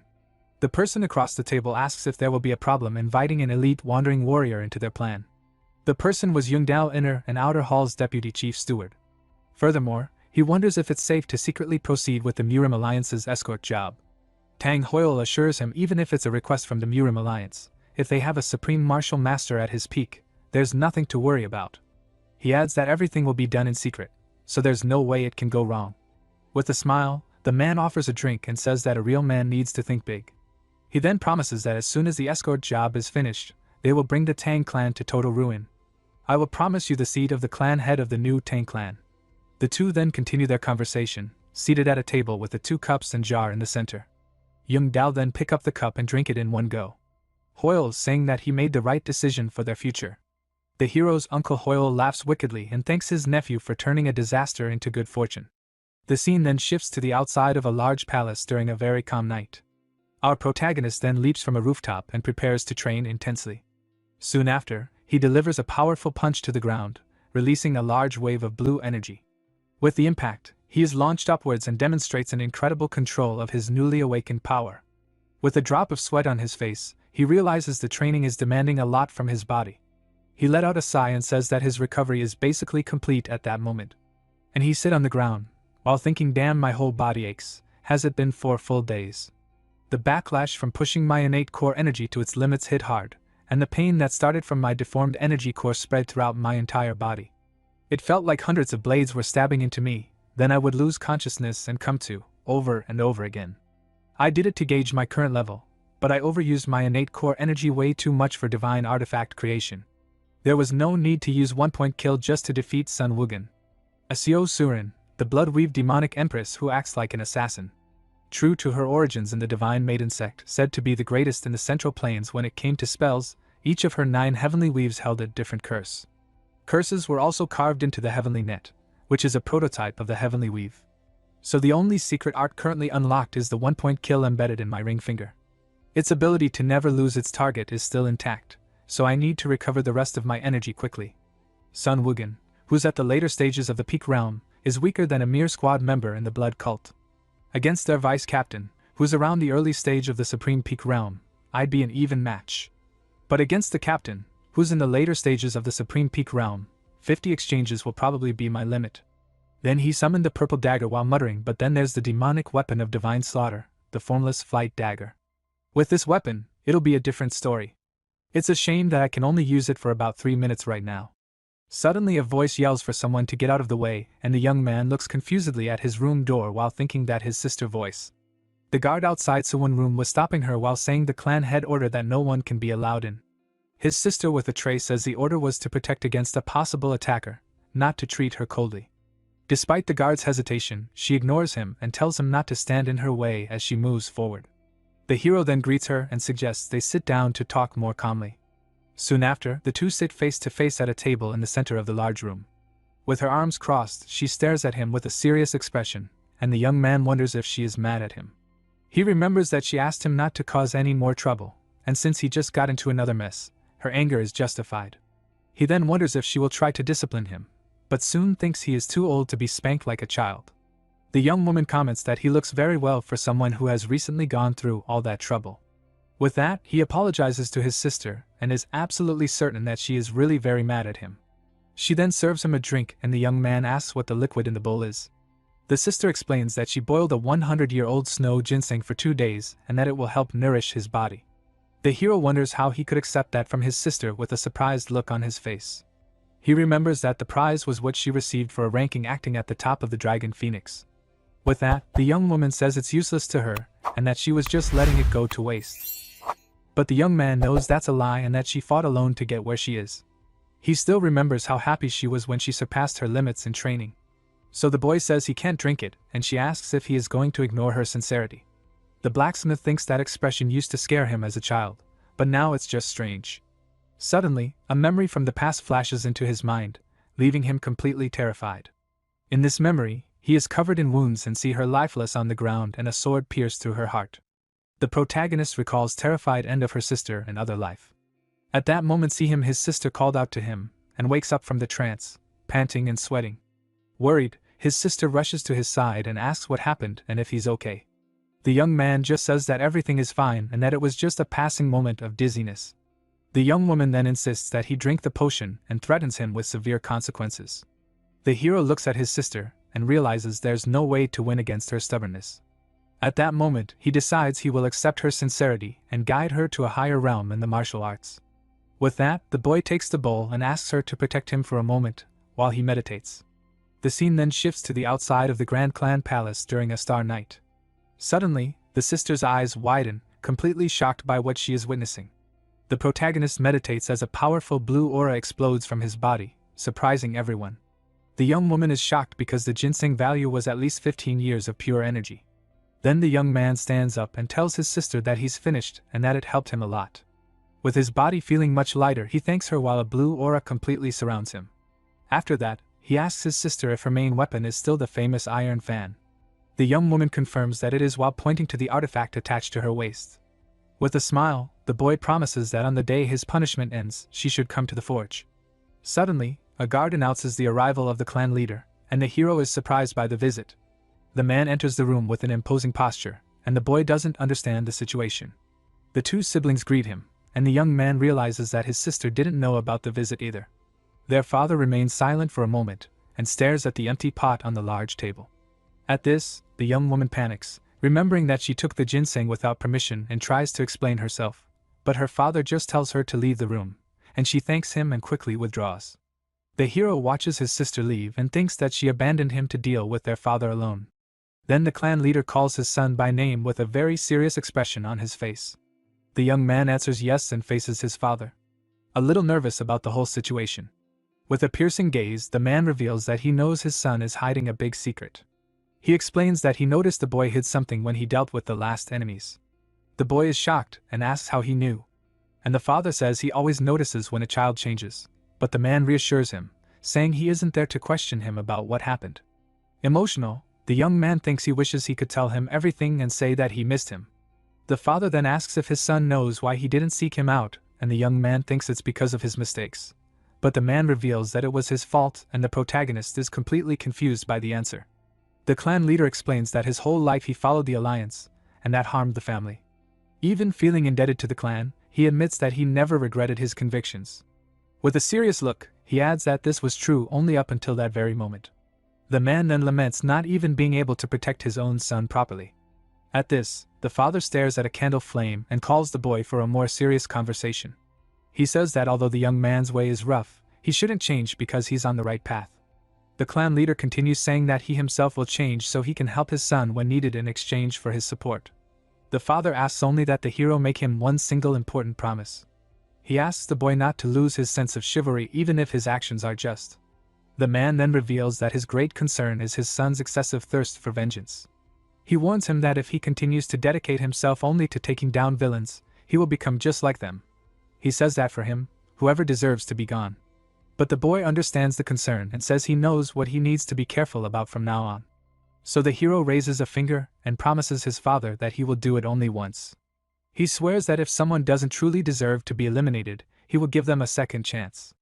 The clan leader closes his eyes with an expression of relief upon hearing his son's promise. Satisfied with the answer, the father says that is enough. Half a month later, we see a busy street with a carriage passing by. Inside a carriage, someone comments that the place is quite busy for the middle of nowhere. A woman then warns one of the young ladies to be careful with her words as they could be rude. The disciple gets annoyed and says she's just speaking her mind while the other remains silent. With a mocking smile, she wonders how the Tang clan dares to criticize the great Ame sect. The leader scolds her for her lack of respect and the young woman covers her mouth, fending innocence. With that, the master punishes her and orders her to hold a horse stance to train her mind. The leader then thinks to herself that there is something very strange about this whole situation. She recalls rumors that the Tang clan was in decline, but the place seems prosperous. Outside, a crowd of people pushes and argues in a gigantic line. The disciples are surprised by the number of people and notice there are more patients than at their own sect. Two men in the crowd comment that the young clan lord's skills are divine. They spread the word that there's no illness he can't cure and that he was trained by a heavenly healer. The group from the Ame sect gets out of the carriage and hears that the Tang clan used to be the best in blacksmith and medicine. The girl complains about the wait and says it would be better to go to their sect, which is superior. A man overhears her and retorts that the Ame sect is only for the rich and the common people have no access. Furthermore, he reveals that days ago, the young man healed someone that the Ame sect itself had given up on. The disciple becomes furious and calls it ridiculous, but the master tells her to shut up. The young woman complains that the people are disrespecting the sect, but the leader reminds her of a warning. In a flashback, the Grand Master warns them to go to the Tang clan and apologize courteously. The elder even threatens to discipline the sect leader personally if she fails the important mission. One of the disciples offers to announce their visit, but the master refuses, saying she wants to see the clan's medicine. With that, she decides to go inside to see with her own eyes the skills they say surpass those of her sect. Inside the gate, patients are called one after another very quickly and continuously. The sect group observes the flow of people, and the leader stares at the scene with a very serious expression. She is surprised and wonders how he manages to finish the consultation so quickly and efficiently. One of the disciples comments to the master that the speed of the service is indeed absurdly fast. The other young woman believes they are just numbing the patient's pain to fake a cure. She calls it a fraudulent practice. And at that moment, Seol appears to receive them. Seol apologizes for the long wait, and with a gentle smile asks them to follow her inside. The disciple thinks that real doctors condemns this practice because it deceives and harms patients. Because of this, she glares at the guide with fury and finds the situation completely unforgivable. The guide Seol leads them to a waiting room and asks them to wait as they will soon be seen by the young master. The sect leader stares at the closed door of the consultation room with a very suspicious expression. Curious, she decides to peek through a crack in the door to see what's happening inside the room. In the room, our protagonist is seated and talking calmly with his next patient of the day. The disciples also peek and whisper that he looks like a detestable guy and that the place has no security. The young woman still doesn't dismiss the suspicion of fraud and decides to strike as soon as she has any proof of the scam. A mother begs for the young man's help while her daughter asks her not to cry, and he calms her with a smile. The hero asks what troubles her, and the girl says that other doctors told her she would never walk again. He then asks if she has ever thrown herself to avoid something, and the mother is shocked by the precise question. The mother confirms that 3 months ago her daughter rolled to dodge a carriage, and the hero says he figured.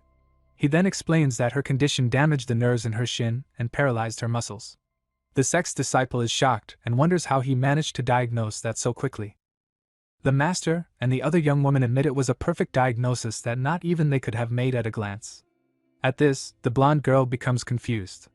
Seeing that her leader and companion are speechless, with hope in her eyes, the mother asks if the young clan chief can really treat her daughter. He replies that he will do it right now and pulls out a black needle with a powerful energy. The suspicious disciple grumbles that the needle is as black as his heart and calls him sneaky. The sect leader and the other apprentice are completely astonished by the young man's skill. The master doesn't understand how he can use such a thin needle to channel so much energy. She recognizes that the item is better than a very expensive artifact she bought and calls it divine. The other young woman wonders why no one seems to hear the whispering technique she is using. Suddenly, the little girl jumps for joy and shouts that she can move her leg while her mother gives thanks. The sect leader realizes that the treatment wasn't just temporary, as she had initially suspected. She sees that he reconnected the girl's nerves and meridians cleanly and very precisely. With a smile, the young man shows his talent, and the master recognizes him as an unparalleled genius. The leader then realizes the gravity of the situation, and what they have been doing all this time. She remembers the Grand Master's warning and understands they were caught spying on the Tang clan's treasure. The little girl says goodbye and says she'll be back, but the hero advises her not to as she's already healed with a cute smile. She says she wants to see him again, and he invites her to come back whenever she wants sweets. The mother and daughter hug happily, and the little girl asks if she can play now that she's healed. With this, the sect leader questions what they should do now that they've been discovered. She feels guilty and thinks this is karma for her own distrustful actions. So, the woman decides the right thing to do is to honestly apologize for spying. But suddenly, she is startled to see something flying towards her at high speed, and move her head to dodge it, and thing hit the back wall, forcefully sending shock waves and dust around. One of the disciples with her wooden staff angrily shouts and asks what that was, and the hero says he left them alone because of the patient. He then warns them that they will pay the price for spying on his clan's secret art. With red eyes, he threatens them and tells them not to even think about leaving that place alive. The young man then uses his chi and pulls his weapon back that he threw earlier. The weapon flies across the room and gets back to his hand, and holds it firmly in his hand. He then prepares for the fight and advances against the group with a weapon in each hand. The short-haired disciple is shocked to recognize the ghost, grabbing technique he used. The leader tries to calm the young clan leader, but the other apprentice charges forward to attack angrily. The blonde girl shouts furiously and asks how he dares to attack the group from the Ame sect. The hero easily dodges and says he already figured they came with impure intentions. The young woman then decides to use the Art of the Storm sword to take him down with a single blow, but the young man just stares at her with his surprised gaze. As the girl knocks down unconscious by the Ame sect leader, and the sect leader then looks at her fallen disciple without showing any emotion. With a quick movement, the master firmly grabs the unconscious disciple by the shoulder. She then throws her away from fight, but the young man is unfazed and continues his attack with a powerful sword slash. The woman blocks the blade with her bare hand and realizes it's too late to dodge. With that, a large explosion of energy occurs from the impact of the two blows. The other disciple catches the unconscious fellow disciple, who is thrown back away by the leader. The hero then creates an energy dagger and prepares to attack the sect leader. He hurls the projectile with incredible speed in the woman's direction without hesitation. The master is impressed because even with his strength, he shows no hesitation. She realizes that this boy is not an ordinary martial artist and has a hidden power. The young man stomps hard on the ground and propels himself into a new swift and precise attack. He understands that the medical techniques weren't the only thing the Grandmaster wanted to see. With that, the boy throws the hilt of a sword like a projectile to distract his opponent. The leader thinks he will attack from the other side while she dodges the flying object. Now all that's left is to prepare for the next attack that will come her way, but she is surprised to see the young man smiling calmly and confidently. The other disciple screams in desperation upon seeing her master cornered by the strategy. The leader's eyes then widen as she realizes the true intention behind the attack. The master realizes that the real attack is actually coming from behind her, not from the front. With that, the hero advances with a war cry and delivers a powerful blow with the weapon's hilt. The woman grinds her teeth and feels the pain of the impact as she tries to block the young man's attack.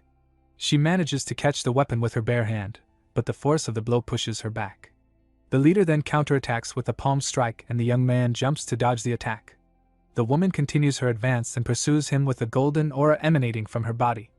With a direct hit, she strikes the protagonist's chest with the palm of her hand. The young man spits a little blood and feels the force of the impact spread through his body. He is then thrown far away and the sect leader observes him with a serious look.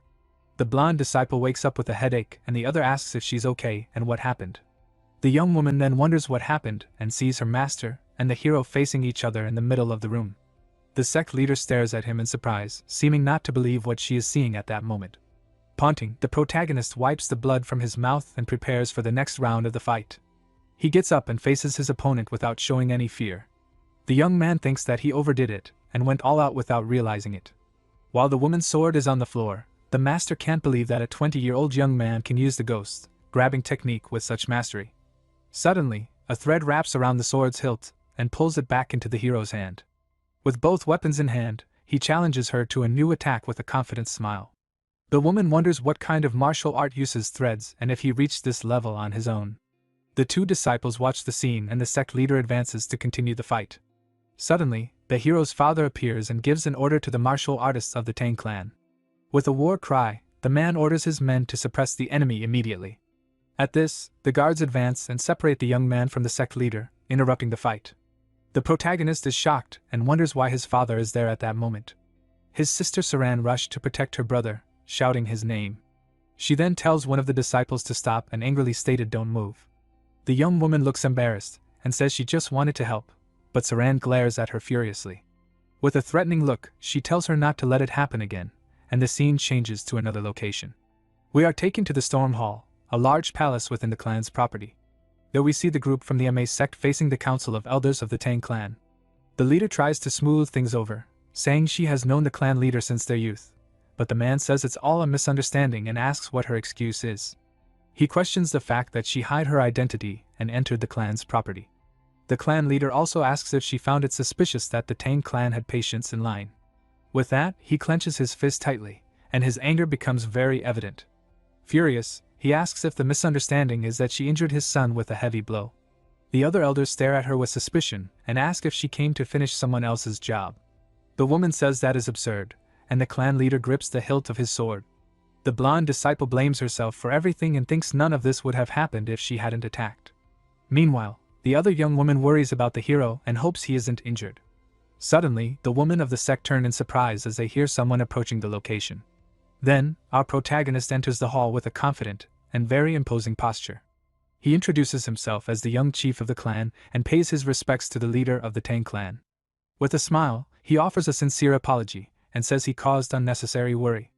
The father then asks if he is feeling well, and the young man says he has recovered after resting.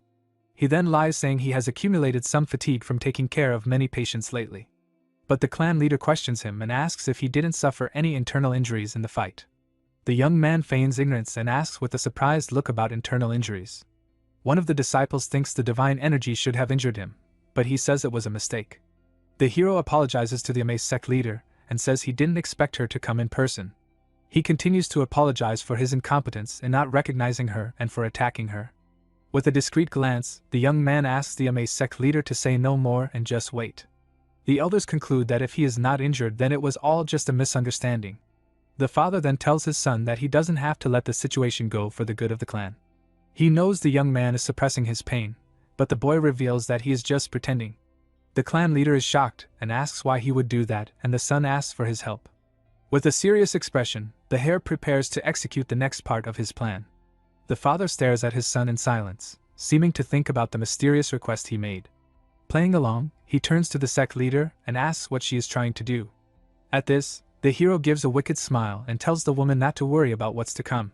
He then says with a wicked smile that he will resolve the issues between the two groups, but it will come at a very steep price. With that, our hero says that he's already paid his debt to one of the great sections. He then mentions that he knew exactly who she was and that she gets angry very easily. With a confident look, the young heir confirms that his debt has been successfully paid. He then asks the woman to just follow his plan and she agrees. The sect leader then coughs and says she wanted to observe his talent without any bias, but she made a mistake. Seeing her act, the young man asks if she's okay, and the woman says it was just exhaustion. She then thanks the young man for preserving her dignity in front of everyone. The protagonist thinks to himself that there's no need to drag this situation out any longer. With a smile, the leader agrees, saying that a small mistake like this can happen. Still pretending, our hero thanks her that it wasn't a finishing blow. The woman then bows her head and apologizes for everything that happened in the hall. With a sharp gaze, he asks if that's really what happened between them. The young man replies yes, saying he could never accuse the Ame sect of being dishonest. One of the elders says it was all a misunderstanding and that the rumors about the healer are true. The leader apologizes and one of the elders says it was all a misunderstanding on their part. The boy's father then scolds the disciple, telling her she was wrong to strike at him like that.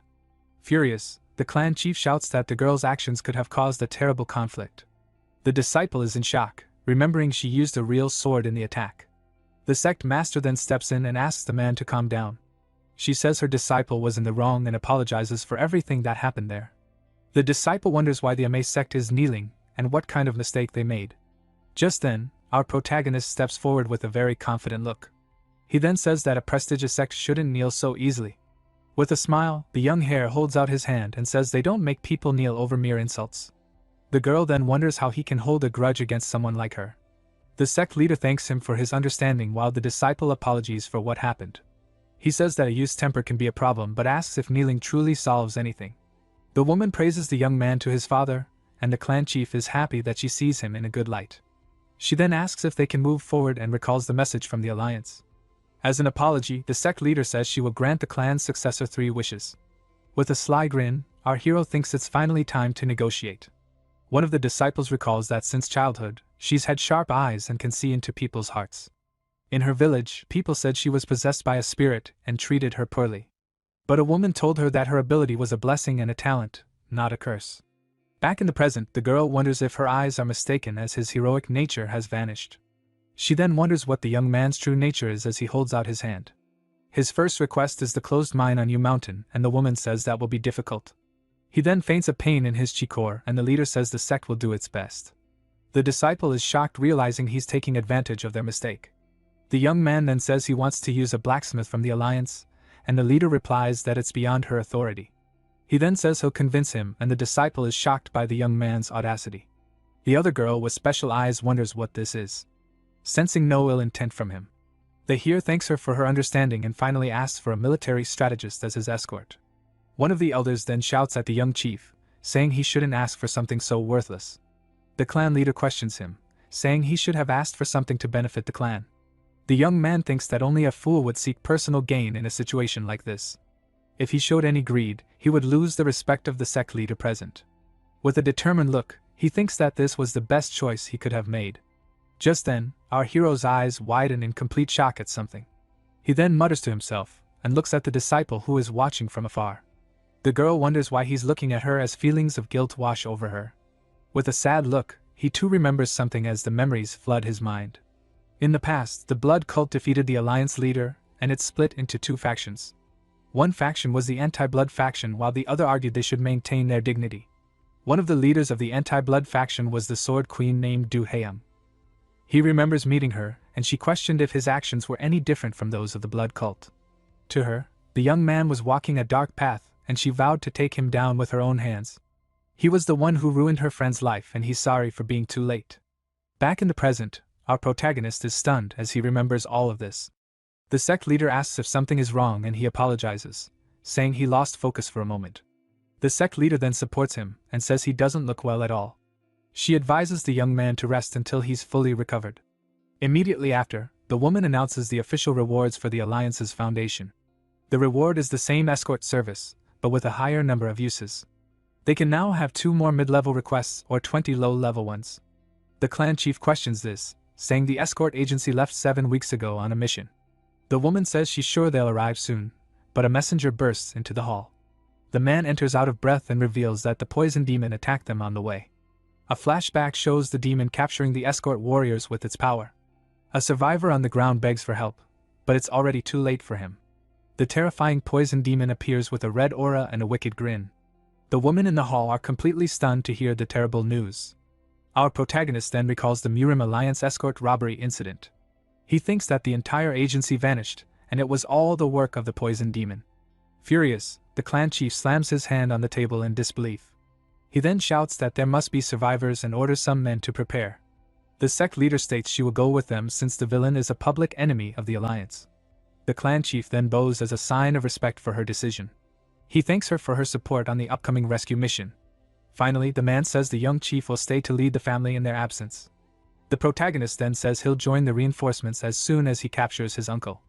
But his father says he can't fight while injured and that he'd handle it, but it would be too late. So, the young man says his uncle is on the same level as another guy and tells his father to leave quickly. In his thoughts, he reflects that he needs to pull out the seeds of evil by the root. With that, he decides he'll go after his uncle first, and then the poison demon. The scene changes to the escort chief's office where we see a body on the floor. There, his uncle grabs several bags of gold and says the sect leader will arrive soon. That's why he needs to escape with all the valuables he can carry. But suddenly, an explosion happens behind him, destroying everything in the office. Startled, the man shouts, asking who's there, and hears that he seems better than the rumors. Then a foot steps through the smoke and dust, revealing our hero's presence. The traitorous uncle becomes completely furious and curses at the young man with hatred in his eyes. The young man then approaches and says he's there to punish him for all his sins. The uncle plays dumb and sinisterly asks what sins he's talking about. He tries to blame the body on the floor, but his nephew tells him to stop stalling. Then the hero says that if he's from the Tang clan, he should show some dignity and offer his neck. The uncle is shocked by his words and doesn't know what to say to the accusation. But soon, a wicked smile appears on his face and he says that's fine. Surrounded by a green aura, he says it's time to stop playing games once and for all. With that, the man unleashes his poisonous energy, preparing for the big fight. With a powerful impact, the two warriors clash in the middle of the smoke as energy explodes throughout the office. The traitor then wipes his face and asks if the boy is really going to act so arrogantly just because of some help. The young hero stands firm in front of the disciples who watch the villain with anger and contempt. Then one of the girls shouts for the man to be quiet, calling him a dirty villain, while her partner tries to calm her down. At that moment, she reflects that even with the clan in ruins, they can't underestimate the power of that wicked traitor. With a swift movement, the uncle shows that his strength is on the same level as the best fighters in the region. Laughing wickedly, the old man comments that fate is on his side now that the sect leader is gone. But the man doesn't waste any time and starts preparing a hidden attack to end this game once and for all. The short-haired warrior draws her giant sword and orders him to surrender just like his henchman did before. The hero uncle just watches the three of them and asks if they really think they'll win while his men were running away. Our hero realizes he's stalling for time and knows that his dirty tricks never change. Grumbling about his useless subordinates, the villain begins to manipulate a dangerous energy around his body. Suddenly, the disciple recognizes a forbidden item that could take out even the most powerful master of all. And the uncle decides he'll take out one of them first to show who's in charge. With that, he fires the soul-chasing arrow, which flies toward the young woman who is in total shock. The girl sees the danger approaching and can't react in time as the projectile cuts through the air. But at the last second, the fatal attack almost hits the girl's face as she closes her eyes, expecting the worst. Then, black threads appear out of nowhere and wrap around her body to pull her out of the line of fire. At that critical moment, the protagonist grabs his companion and protects her with his steel wires as the traitor's attack fails miserably. Confused, she wonders where that shot came from and what the ropes wrapped around her are. The girl thanks him for his help and realizes the threads are the young master of the Tang clan's main weapon, but the traitor complains that it was a shame that attack didn't get one of them on the first try. The warrior calls him a coward, but the old man replies that she's just a brat who doesn't know the world. Then the villain pulls out a huge whip and says that fallen foes tell no tales. With swift movements, the enemy attacks the group with heavy blows that shatter the hall's floor. At that moment, the fighter is startled by the man's absurd speed. As she tries to defend herself, she realizes that his power level is much higher than she initially imagined. With that, the young woman suggests they all attack together and says she'll lead the charge against the traitor. But the hero refuses the offer and firmly states that he's the one giving all the orders from now on. He then warns that if they won't obey, they should step aside because he'll fight his uncle alone. The girl is confused and wonders what the young man plans to do in this dangerous moment. Immediately after, our hero tells her to step to the upper right to avoid the next blow. Luckily, she obeys and the villain's attack just misses, not hitting anyone in the office. Impressed, the woman notes that the young man read the attack's direction perfectly and without hesitation. Furious, the traitor shouts that their luck won't last forever and prepares another deadly charge. But the protagonist predicts another move and warns her to duck because the blow will come from below. Once again, the command works and the disciple escapes a certain end as the villain gets more and more irritated. In that instant, she concludes that it's not luck, but an incredible ability to see through all attacks. Outside the mansion, the sounds of the intense battle echo throughout the central courtyard. Even while dodging well, his partner wonders what to do now because they can't just run forever. Facing the traitor attacks, the young master calmly observes the situation, while the warrior is surprised by his skill.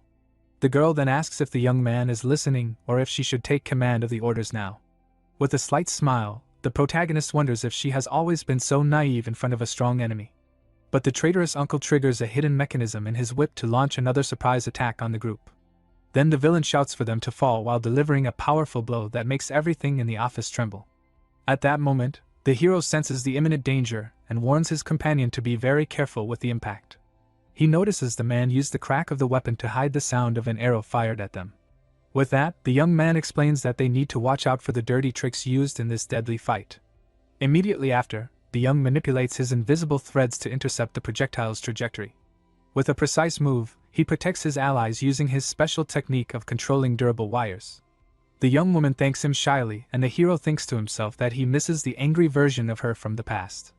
Furious, the old man scolds the youths and asks if their master only taught them to run like cowards in fights. Feeling her honor wounded, the girl charges at the villain, completely ignoring her partner's warning of danger. She then clashes her blade against the uncle's flexible weapon in a contest of pure strength and agility. But the dangerous whip wraps around the fighter's sword, trapping her weapon in a deadly snare. With a sudden move, the traitor throws his opponent off balance, showing his superior combat experience. The warrior ends up being thrown hard against the wall, while her friend runs desperately to help her. Her partner asks if she's okay as the enemy approaches with a victorious look. The villain laughs and says this is all hilarious as he unleashes a green aura of powerful energy. The two disciples are in shock as they realize the man has reached the highest level of the martial realm. But our hero tells them to focus, saying it's just a cheap trick from the villain. With a furious look, the traitor wonders where the young man gets so much confidence. He then vows to finish the young man and launches a devastating energy attack. A blade of pure gear green energy cuts through the air and descends toward the group. As they prepare, the hero explains that if it were a real technique, the energy would cover the entire weapon, not just a part of it. With this, he realizes his uncle can barely use the power of the peak realm and is not a threat. The young man then thinks that the two of them get scared easily and decides he'll use this fight as practice. He then warns them that they'll have important roles in the future and tells them to get ready to move. The uncle sees the young man throw a dagger but just laughs, saying he won't fall for another silly trick. With a wicked smile, the man comments on the games and the strange threads his nephew uses. He decides to ignore the dagger and lunges at the hero, saying he'll take him out first. Suddenly, the dagger explodes in an immense flash, catching the traitor by surprise in his attack. The villain is shocked by the force of the explosion and shields himself from the impact with his arms amid the smoke and dust. The man can't see anything and wonders where they went. He then gets angry and calls the trick superficial as he looks around the hall. At that moment, the group uses the distraction to jump through the hole in the ceiling and escape. The uncle chases after them and laughs, asking if they're already running in fear of the fight. With a dark look, he says he'll send them off in peace and tells them to stop fighting.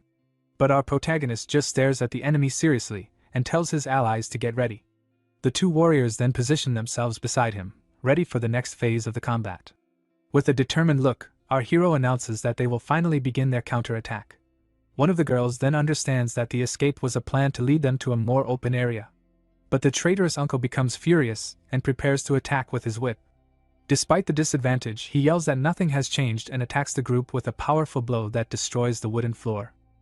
The hero dodges and thinks that the basics of combat are to always choose favorable terrain. As he dodges, he teaches his allies not to attack the enemy's weapon head-on with full force. Instead, the young man shows that the ideal way is to push the whip to the side as if parrying. The young master also warns that even after blocking, they cannot let their guard down. With fury in his eyes, the uncle prepares for a new strike, much stronger than the last. This is because the whip's return is even more dangerous and can hit them by surprise. In a swift and precise move, our hero dodges the attack with incredible ease. He then uses the opening to quickly approach the villain and prepare his own attack. Without a second thought, the young man tries to strike the uncle's eye with his dagger. The traitor screams in pain from the direct hit as the hero lands safely on the ground.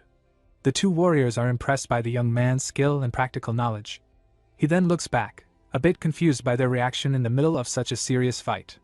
With a sharp gaze, the protagonist asks what they are looking at and says it's their turn. At that moment, a large explosion occurs in the nearby trees, drawing their attention. The disciple then charges at the wounded man and begins to fight him directly. With a precise and powerful blow, she manages to disarm the uncle and cause a major injury. But the uncle manages to block the blow with his weapon's handle and continues to fight bravely. With an angry smile, he spins his body and prepares a powerful counterattack with his whip. The man screams in pain and fury as his injuries begin to hinder his movements in battle. The villain tells them to stop fighting and attacks with several powerful whip strikes at once. The disciple manages to defend against the attacks with her sword, but the enemy's pressure is overwhelming. Because of this, the uncle's power throws her back from the impact of the blow, opening her guard.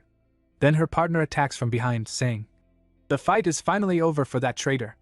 Her sword's blade nearly cuts the man's neck, but he manages to defend just in time.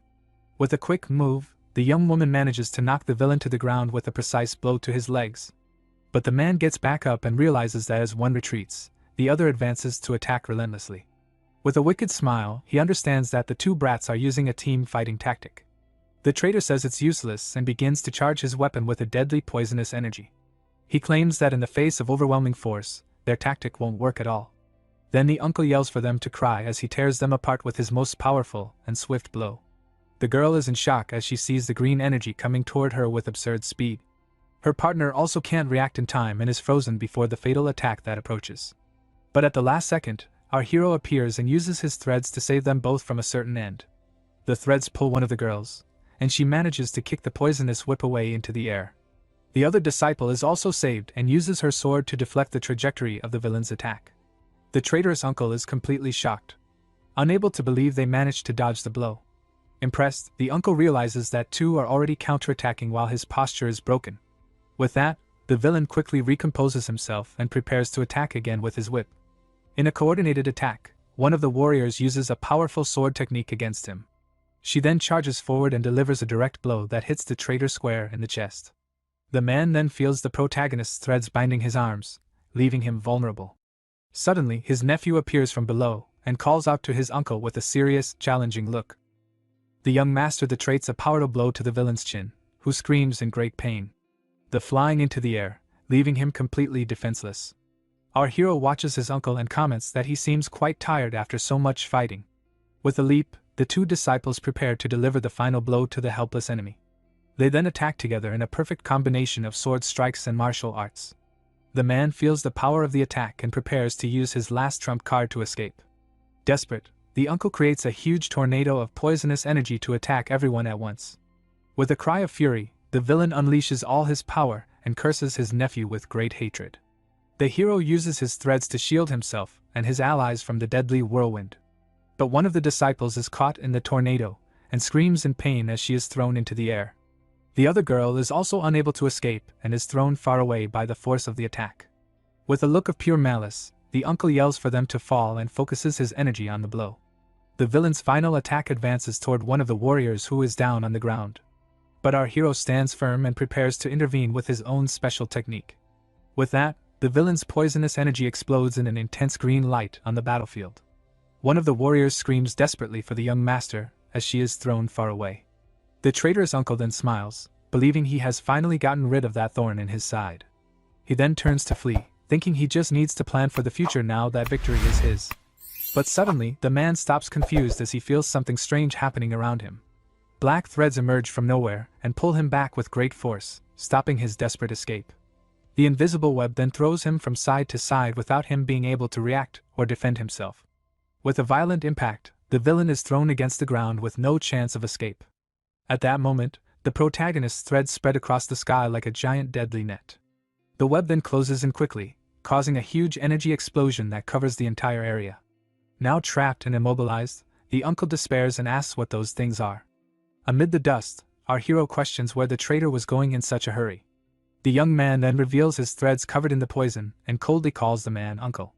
The villain is shocked to realize the young man blocked every drop of his deadly poison. Desperate, the uncle begs for forgiveness, appealing to the fact that they are family. With his back turned, the hare reflects on the word forgiveness as the man awaits his answer. He then reveals that he promised his father to give a single chance to any criminal he encountered. The traitor becomes hopeful, but the young man explains the promise doesn't apply to those who deserve their end. With a cold look, the protagonist says this exception is exactly his case and tightens the threads. Then the uncle screams in pain as the threads tighten around his neck to end it all. With red eyes, our hero uses his threads to suffocate the traitorous uncle, who screams in pain. In the distance, the two warriors watch the scene, and one of them calls out to the young master, worried. The villain then begins to lose consciousness as the light slowly fades from his eyes. With a look of pure hatred, the traitor glares at his nephew, who is finishing him off without any mercy. In his last words, the man swears he will curse the young man even if he goes to the underworld. With that, the villain's lifeless body falls to the ground, and the hero watches the scene coldly. The young master then fixes his hair, seeming calm after having dealt with his relative. One of the warriors comments that he is very cruel and seems like a demonic practitioner. But the other girl doesn't believe that and decides to use her special eyes to confirm the truth. She thinks that if he were a madman, he would be feeling pleasure and excitement from the situation. With her eyes glowing green, the disciple begins to analyze the protagonist's feelings. She then discovers that the emotions he feels are self-loathing and a great emptiness. The girl also sees a sadness so deep that she can't understand the reason for it. She concludes that he has become indifferent on the outside but carries a huge weight on his shoulders. With a sigh, the young woman calms down, but a new question about the young man arises in her mind. She then wonders why the young master looks at her, as if he already knows her from somewhere. Our hero then turns around with a confident and determined look toward the future that awaits him. With one final squeeze, the protagonist takes down his traitorous uncle once and for all. Next, the young master approaches the figure on the ground to confirm he's really gone. He then picks up the small crossbow the enemy was using to see what it was. Crouching down, the young man begins to inspect the items his relative was carrying. The hero recognizes the poison and the arrow is forbidden and very powerful artifacts. After grabbing the items, the young man stands up and adjusts his clothes as if nothing happened. He then wonders if he's become too accustomed to taking down other people. Our protagonist reflects that he has always dealt with bad people, but something feels different now. The first thing that came to his mind was to calculate his gains from the fight. With a distant look, he wonders if he has started to think like a demon. The young blacksmith grows pensive about the dark path he might be trading. At that moment, one of the disciples he saved watches him from a distance with some concern. Then he approaches the long-haired girl and apologizes for taking so long to arrive. The other disciple can't handle the scene and gets sick right there in the courtyard. Her partner rushes to help her as she says it was just a passing fright. The hero apologizes, saying the clan's punishment for traitors can be extreme for outsiders. But the girl says the alliance would take down anyone who used those forbidden items. The young master of the clan is a bit surprised by how naturally she responded. The disciple then joins her hands in a gesture of gratitude and deep respect. She introduces herself as Du Haeyoung from the Ame sect and thanks him for saving her life. The other young woman also introduces herself and thanks him, while the hero asks them to stand up. But one of them insists, saying they would have faced a terrible fate without his help. The young man replies that excessive courtesy can be considered a form of rudeness. Her companion then says they really weren't capable of handling the mission. She also complains that he treats her senior's gratitude as if it were nothing. The girl also reveals that her partner has always seen men as total trash. The protagonist accepts their thanks and informs them he's arranged for a cart to take them away. Next, he reveals his plan, saying he will track the remaining enemies alone, but the two warriors refuse to leave him and state firmly that they are going with him. The young man is left completely speechless by their insistence on accompanying him. The hero faces the blue-haired girl and calls her stubborn for insisting on coming along. He then gives in, but warns that he won't look after them, and the other girl asks what he means. The young master explains that if they fall behind, he simply won't wait. With that, the blue-haired warrior realizes he's trying to carry the whole burden by himself. At this, she clenches her fist with strength and determination, resolving not to be dead weight on the mission. The girl then asserts that they will go with him anyway to help in any way they can. The group starts to move and the other disciple complains about leaving the cart behind. As a result, the girl falls behind and desperately shouts for them to wait for her. The scene then shifts to the trial, climbing a huge and very dangerous cliff. The brown-haired disciple is already out of breath and can barely continue the climb. The group continues the steep climb up the side of the rocky mountain with difficulty. In a moment of carelessness, the girl almost loses her balance and slips on a rock. She keeps climbing with great effort as small stones fall along the way. At that moment, the girl thinks she's done for and that if she falls from there, it will surely be her end. She then shouts once more for her companions to wait for her on the climb. The protagonist looks back with an expression that shows he's losing his patience. The other girl says that her partner has reached her limit and that she can still go back. The disciple thanks her for the concern but says she is also from the Ame sect and will make it. She understands that he doesn't want them to fall behind and that's why he brought her on the mission. The young woman continues climbing and comments that she thinks they might have taken the wrong path. But the hero shows the rings of a tree to prove he is on the right path. With that, he tells them to keep going and the group presses on with the difficult climb. The exhausted girl wonders if he's an herbalist because he knows so much about mountains. She continues the climb and questions if the young master of the clan ever truly gets tired. Then they arrive in a forest and the protagonist tells them to split up there. The plan is to regroup in half an hour and share everything they find in the area. Immediately after, the trio splits up and each one runs in a different direction into the woods. The young man moves away alone and thinks that this distance should be enough. He then crouches down and says that the key to tracking is to observe everything in detail. With that, the young man finds a strange trap on the floor of the dense dark forest. The hero analyzes the tracks and notes that every footprint left by a human stands out. He realizes that those aren't animal tracks but belong to an ordinary person. With that, the young man vows to find the poison demon Yahello using his own method. In a flashback, we see the villain laughing heavily while fiddling with his ring. His former master praised him, saying his forging skill was the greatest in the world. The old man was impressed with a bracelet that granted immunity to all poisons. But the disciple gets angry when the master says he has a reason for keeping him around. The young artisan reveals he only obeyed because the old man threatened his family. Filled with hatred, he attacks his master with a hammer to end the blackmail. The blacksmith shouts that he would never forge a divine artifact for a wretch like him. But the man stops the blow with a single finger and asks if the young man regrets his decision. The master says their bond cannot be broken and that he likes the look on his apprentice's face. The scene changes to a man who wakes up confused in a dark place and wonders where he is. He remembers that he was desperately fleeing from the fearsome poison demon. The man gets up and tries to figure out if he was captured by the villain while escaping. He feels his body and mind are strangely heavy and realizes something is wrong.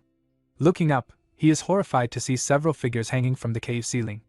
The poison demon appears and complains about the slow recovery of the man who is also hanging. The villain then asks, "What is most important for a flower to bloom?" The hostage realizes the demon has two voices and that one of his arms has been removed.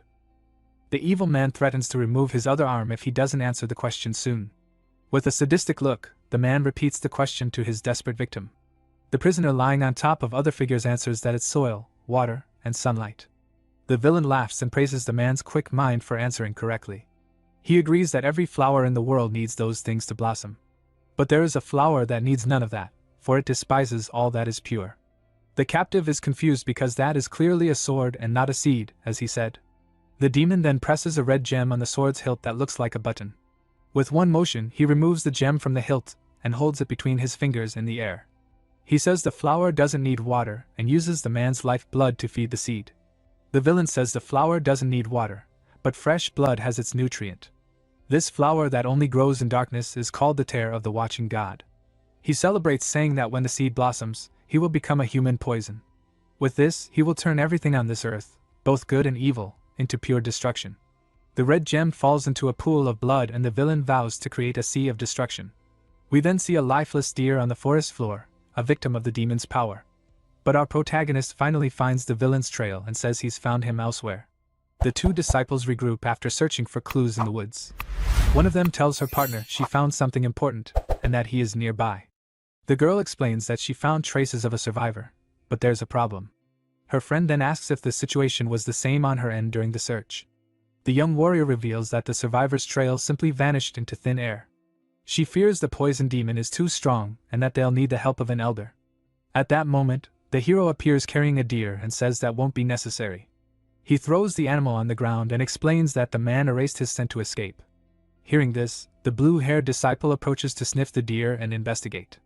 The young man reveals that the scent is a mountain perfume used to erase body odor.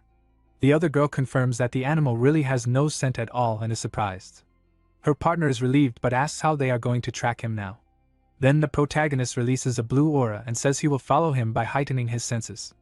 The young master tells them to continue the pursuit and envelopes the group in the energy. The warrior is shocked to recognize it as the powerful innate energy. She realizes the young man is burning through his life force without any hesitation. The girl thinks that the only way to describe him is as a true wandering knight. With a clenched fist, the hero shows his determination to take down the villain. The group then arrives at a clearing in the forest and finds the entrance to a cave. The protagonist stops and tells his companions they've finally reached the place. He and the disciple cover their noses because of the awful stench coming from the cave. The young man is relieved that there are no guards and turns to give an order to one of them.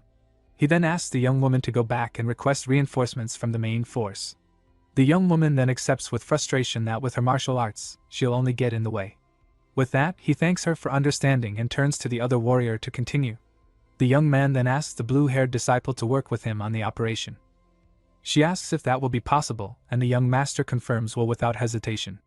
Immediately after, the two of them enter the darkness of the mysterious and dangerous cave together. The warrior comments that the place is much darker than she expected to find. In addition, she activates her special eyes to be able to see better in the darkness. With her ability, she sees various mechanisms and trap formations along the path. The hero then jokes and asks if she isn't happy to have him there to help. He takes a step forward but is stopped by a sudden warning from his partner. The young master stops and she warns him that there is a trap formation right there. He then draws his dagger and prepares to carefully disarm the mechanism. The young man approaches a wall and says it's not just the floor that has dangers here. He reveals that even the sunken stones are traps that shoot hidden arrows. The warrior complains that he could have warned her sooner, and the young man apologizes sheepishly. The protagonist then tests the sound transmission and realizes there's no one nearby. With that, he asks her to keep pointing out the traps so they can speed up.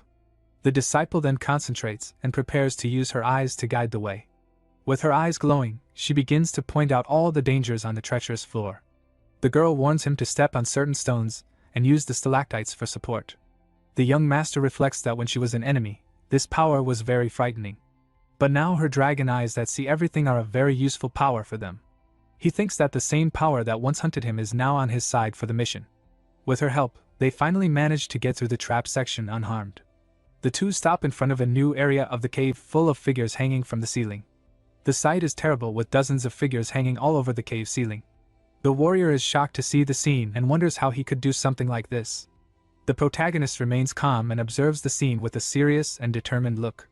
Amidst the figures, they find a survivor who desperately begs for help. The warrior then gets ready and says she will get the young man out of there first with her sword. With a swift strike of her sword, the warrior cuts the rope holding the survivor. The rope snaps and the man who was hanging falls toward the cave floor. The hero catches him before he hits the ground, cushioning the injured young man's fall. He notes that the man has lost a lot of blood and they need to treat him as quickly as possible. Suddenly, the survivor starts to scream in pain and agony with his eyes wide open. The cave floor trembles, and the young master wonders what is happening there. A sinister red energy emanates from the back of the cave with a dangerous aura. The energy explodes in a powerful shock wave that spreads throughout the entire cave. The hero turns and realizes what is happening to the young man they rescued. He sees that the man's young spiritual power has entered a state of total rage. The disciple runs and hugs the young man to try to contain his energy explosion. The young warrior closes her eyes and concentrates to absorb the out-of-control power. She is confused because the shock wave should have engulfed them with its force, but the hero protected her with his threads and prevented the blast from hitting them.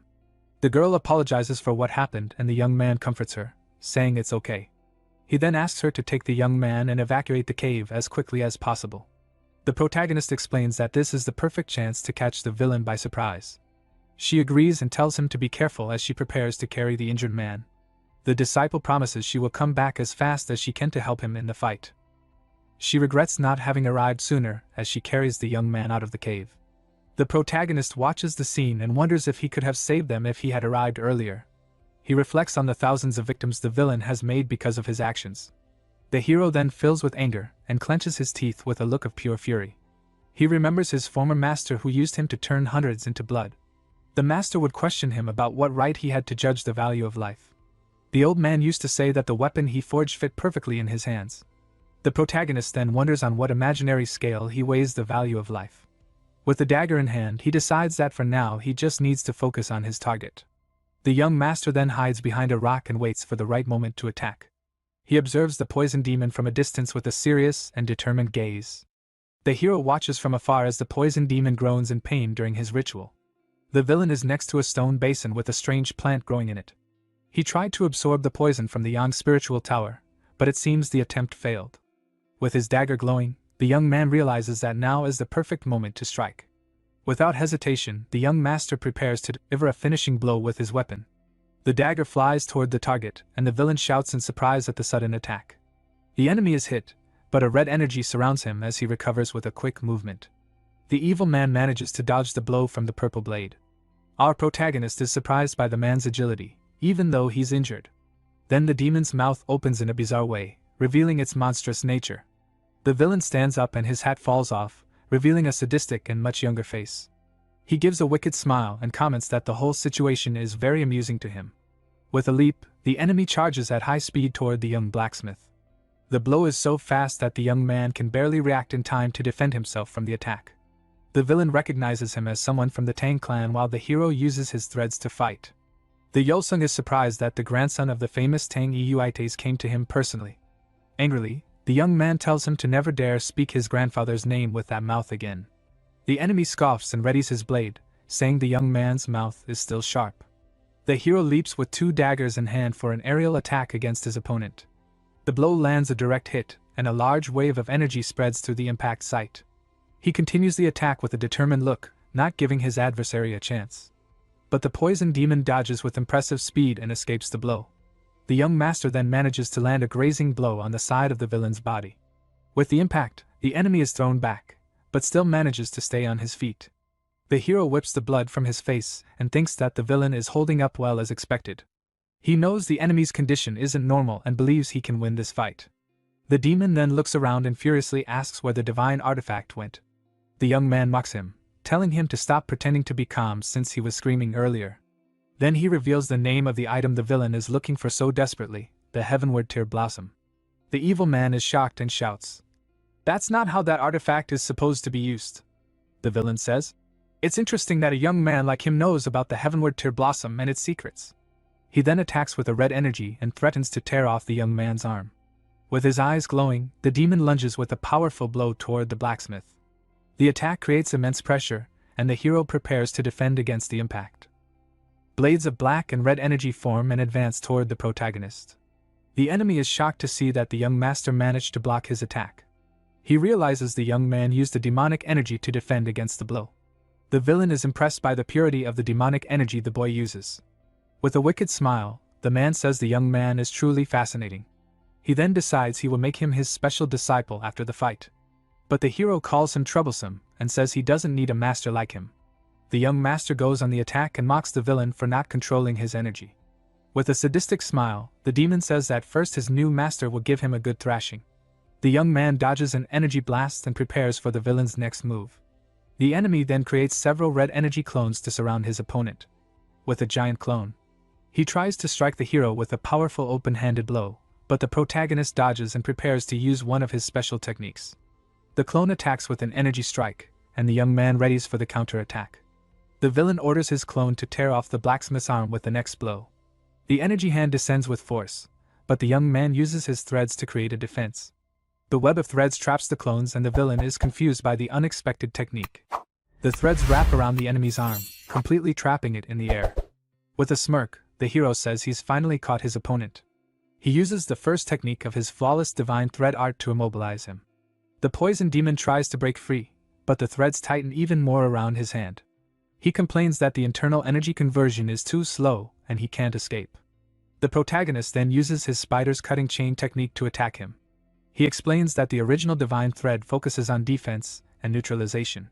But he needed something different for his revenger, a thread harder than diamond. With that, he created the reverse flawless divine thread, a martial art for annihilation. The villain's hand is hit, and the cutting threads begin to cause great damage. With that, the protagonist attacks and the villain screams in pain from the force of the blow. Even while falling, he realizes his disciple was hiding a special technique. The young master then masterfully manipulates his threads to prepare the next attack. With that, the threads collide and cause a large energy explosion on the site. The young man then prepares to use his special one-point finishing technique.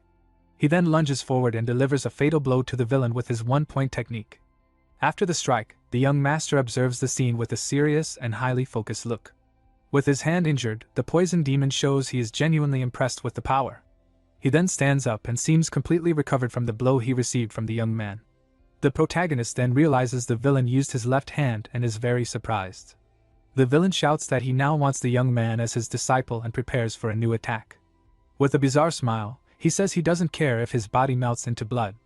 His body then begins to contort in a strange and frightening way in the process. He charges forward, saying he needs to see all the hidden powers his disciple possesses. With a powerful punch, the villain hits the protagonist head-on with his red energy. A monstrous attack in the shape of a lotus flower forms to strike the hero. The protagonist then prepares to defend against the attack and is surprised by its power. The demon shouts that it's thrilling, as if his body is burning in the fires of the underworld. Even near his limit, the young man's body gets even faster, surprising the villain. The two then exchange a series of fast and powerful blows in the middle of the cave. The young master dodges and looks for an opening to counterattack his opponent. With a precise move, he strikes the poison demon's weapon with his dagger. The enemy then screams in surprise as he feels the impact of the young blacksmith's blow. The demon says he wants to devour the young man's 8 extraordinary meridians whole. He believes that with his arts and artifacts, the young man would become a master of poison. The villain is caught, and the hero asks if he's done yet, telling him to hurry up. Trapped in the threads, the villain is pulled in as the hero asks him to entertain him more. The enemy still tries to throw a punch, but the young master blocks the blow with ease. Holding the enemy's fist, the young man faces him with total control of the situation. The protagonist provokes the villain, telling him to entertain him more during the fight. The hero kneels with his dagger on the ground while recovering from the enemy's last attack. The poison demon then asks if poison isn't truly beautiful to him. He reveals that what paralyzed the young man was one of the 8 most powerful supreme poisons. With a wicked smile, the villain asks what the young master is going to do next. The young man slowly gets up and the enemy is surprised by his quick recovery. With his threads, the protagonist attempts a direct strike at his opponent's neck, but the poison demon calls him pathetic and seems not to feel the cutting attack. He then promises to punish his disciple for disappointing him in this fight. The villain reveals the second of the 8 supreme poisons, holding it between his fingers. With that, he delivers a palm strike that hits the hero square in the chest. The young man feels the force of the poison, and his body begins to react to the blow's power. The enemy advises him to keep his master's teachings in his heart. With a sadistic smile, he says he's holding back so the young man doesn't pass on, but he is surprised to see that the young man's body is more resilient than he thought. Furiously, the villain taunts the hero's grandfather, asking if he is watching this. He then feels a sharp pain in his chest and a red glow emanates from his body. The poison demon is shocked and doesn't understand what is happening to him. He wonders if this is the rebound effect of his blood steel body technique. The protagonist stands up and the villain can't believe he has already reached his limit. The young man then taunts him, saying he still has one more supreme poison to use. With a smile, the young master reminds him that he still has one of the poisons with him. The poison demon gets angry and asks how that brat dares to mock him.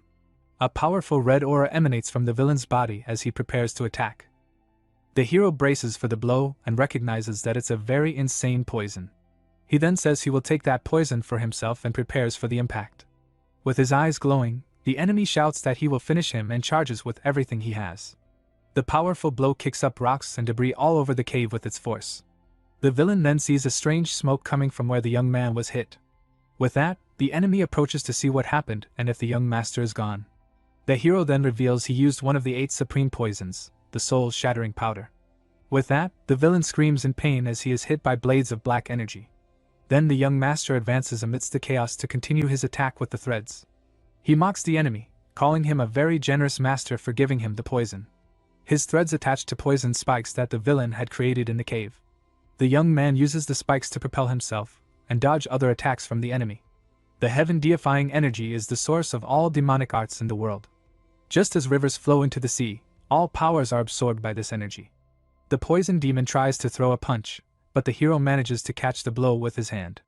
Despite the difference in strength, the protagonist doesn't yield an inch in the struggle. The two then move apart and prepare for the next round of the intense battle.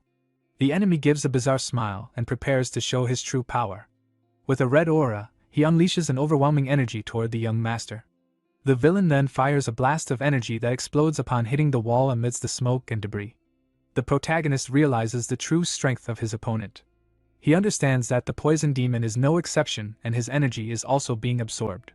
In other words, at that moment, the villain is just a large elixir for the young man's power. With a powerful kick, he launches the dagger with purple energy toward the enemy. The villain tries to block, but the dagger is imbued with a very strong demonic power. He then screams in pain and fury upon being hit squarely by the young man's blow. The protagonist then appears behind him and prepares to deliver the final blow with a swift attack. The young man fires an energy projectile that goes right through the villain. The blow causes a burst of light, and the enemy watches the scene in a state of shock. The evil man's hand begins to deteriorate, and he groans in pain from the wound. He then turns around unable to believe this could be happening to his body. The poison demon doesn't understand as their power realms aren't even comparable, but the young master envelopes him in a purple smoke and traps him with his threads. The threads wrap around his fingers and the hero prepares to absorb his energy. The young man then moves forward and asks if this isn't the end for his opponent. With a wicked smile, the villain says this is absurd and seems unfazed. With the villain injured, the young man prepares to use all his power at once. He defends against an energy attack and manages to hold his ground in the confrontation. The protagonist charges forward and the villain tries to use his energy whip to stop him. With a leap, the young master dodges the attack and prepares for the counter-attack. The enemy calls him a fun kid and prepares for another whip strike. He uses his demonic centipede technique with a blast of red energy. The villain then concentrates his energy into his weapon for a devastating attack. The young man defends with his sword, but the force of the blow is too great. The attack hits a stone pillar and completely destroys it with its force. The poison demon then asks where the composure the young man has gone. The young master then lunges forward and manages to land a grazing blow on his opponent. With a firm step, he prepares to continue the offensive against the enemy. The villain then declares that this is the end and prepares for his final blow. With his weapon in hand, he concentrates all his energy for a decisive attack. The demon shouts that they will end this and charges with all his strength. The protagonist then prepares to use the second technique of anti-flawless dance. With his threads, he uses the returning wind technique to defend against the blow. The red and blue energies collide, creating a massive explosion on the site. The villain is shocked to see that his centipede technique was cut by the young man. He realizes that this won't work and tries to think of a new plan. The enemy then tries to attack directly with his weapon in a swift strike, but the young master appears behind him and prevents him from fleeing the fight. The young man then asks if he really thinks he can escape his power. With a punch, he throws him to the ground and the villain screams in pain from the impact. The blow slams the enemy into the cave floor, raising a cloud of dust. Lying on the ground, the poison demon props himself up with his hand to try to get up. The protagonist then approaches and asks if he should take the rest now, too. He grabs the villain's arm and begins to absorb the poison energy from his body. The enemy is terrified because the young man is absorbing an energy that even he can't control. He fears that at this rate, the young master will take all the power he possesses. To save himself, the villain rips off his own arm to stop the energy absorption. The hero is in shock upon seeing his opponent's desperate and extreme action. Lying on the ground, the enemy says the young master's greed is too great. The young man says those are very simple words for a final farewell. He then tells the man to consider this his second and final lesson. But the villain laughs and says that brute force won't work in that strange formation. The young master understands that this was the evil man's plan from the very beginning. He then says that if he has to give up on finishing him, he'll take something in return. With a smile, he offers it as a first gift for his pathetic master. The young man explains that he will leave a curse since the poison will only help him. The demon screams in pain as green energy takes over his entire body. With disdain, the hero tells him to simply disappear from his sight forever. The enemy then screams desperately as his body dissolves into particles of light. The protagonist watches the scene and confirms that the villain is finally gone from that place. In the reflection of the pillar, he promises that next time he will definitely finish him. The battle was intense and the young master looks exhausted after so much effort. He then looks at the ceiling and notices that the cave is beginning to collapse. The young man notes that the cave won't hold and decides he needs to get back soon, but his internal energy is depleted and he doesn't even know if he can get out in time. With a pained expression, he feels a sharp and unexpected pang in his body. Suddenly, the heavenly curse on his chest begins to manifest with force. Lying on the ground, he sees a figure approaching from the back of the dark cave.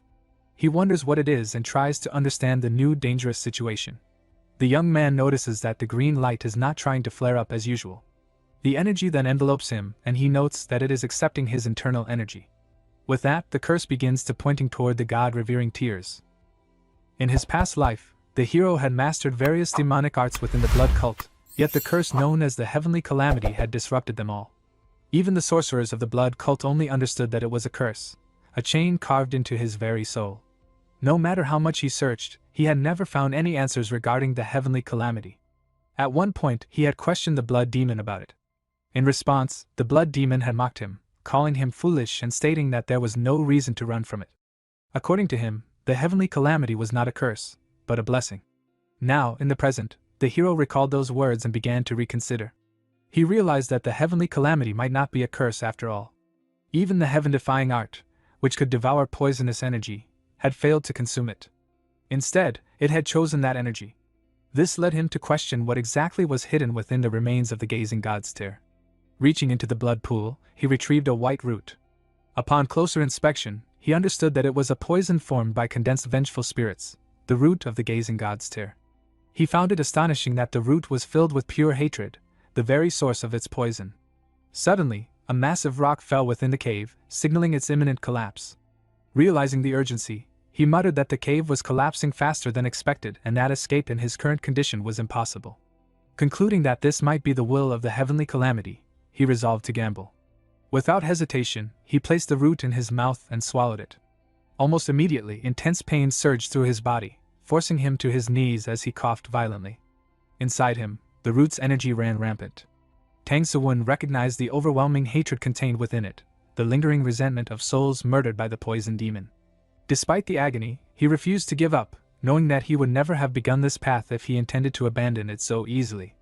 Closing his eyes, he focused intensely, attempting to control the chaotic energy. By using the power of the Golden Bell Shield, he sought to guide the energy throughout his body. His goal was to force the hatred from the gazing god's tear to collide with the energy of the heavenly calamity, hoping this clash would reveal a way to escape. However, the collision brought him even greater pain, causing him to cough up blood. The two forces refused to merge, instead lashing out and attempting to devour one another. Realizing the danger, he wiped the blood from his mouth and resolved that he needed to balance them. Once again, he closed his eyes and concentrated. He knew he could not afford to waste time. He carefully worked to maintain perfect harmony between the two energies, ensuring that neither would overpower the other. By precisely blending them, he reduced the hatred of the gazing god's tear while filling the gaps with the energy of the heavenly calamity. After some time, the two energies began to flow smoothly throughout his body, achieving perfect balance. This state culminated in what he recognized as the poisonous blossom summit convergence. Opening his eyes, he realized the potential of this new power. If he continued to gather this divine poison chi, he could break through the wall of the transcendent realm using poison arts alone. The energy, born from the fusion of the heavenly calamity and the gazing god's tear, was something entirely new, something he chose to call divine poison chi. Gritting his teeth in excitement, he acknowledged that for the first time in his life, he had overcome the heavenly calamity and successfully accumulated chi. Yet before he could dwell on this achievement, another rock crashed down, reminding him of the cave's imminent collapse. Glancing around, he noted that there was little time left. Pulling out his heavenly thread, he prepared to escape. Outside the cave, the entrance was already collapsing before reinforcements could make their way inside. Chongyun, a first-class disciple of the Ame sect whom the hero had sent for help, fell to her knees in despair. With tears in her eyes, she urged the others to force their way in, warning that any further delay would be dangerous. However, the Sichuan branch manager of the Murim Alliance refused, insisting that working from the outside was sufficient. His words angered Abbess Jianghua, the leader of the Ame sect, who accused him of abandoning the alliance members. In response, he nervously lashed out, arguing that entering the cave was impossible due to the uncontrollable poisonous energy, and questioning who would take responsibility if something went wrong. Before he could continue, Abbess Jianghua swiftly struck him, knocking him unconscious and condemning his cowardice. Meanwhile, Yung Dao, the deputy chief steward of the Tang clan's inner and outer halls, attempted to stop the patriarch, Tang Muyao, from entering the cave. Despite his pleas, the patriarch firmly ordered him to step aside, declaring that his son was still inside. Seeing his determination, Abbess Jianghua stepped forward and offered to enter the cave with him. Tang Saran, the hero's sister, also insisted on joining, as did Du Haeyang, who believed her eyesight abilities could be of use. At that moment, a powerful tremor shook the area, and the cave collapsed completely. Dust filled the air as everyone covered their faces. One of the Tang clan members announced that the cave had fully collapsed and that the young master was still inside. Upon hearing this, the patriarch was overcome with fear and collapsed, only to be caught by Yung Dao and Tang Saran. Then, amidst the swirling dust, someone noticed a figure standing at the cave's entrance. Everyone turned their attention toward it. Du Haeyang used her enhanced vision to identify the figure, while other Tang clan members sensed an overwhelming surge of poisonous energy, causing them to suspect that it might be the poison demon. The patriarch immediately ordered everyone to prepare for battle, and they assumed their fighting stances. Abbess Jianghua asked Haeyang if she could confirm the figure's identity, but before she could respond, Haeyang rushed forward. Alarmed, Abbess Jianghua shouted for her to stop, but Haeyang reassured everyone, telling them to lower their weapons because the figure was not the poison demon. Moments later, the hero emerged from the dust. However, his condition alarmed the others.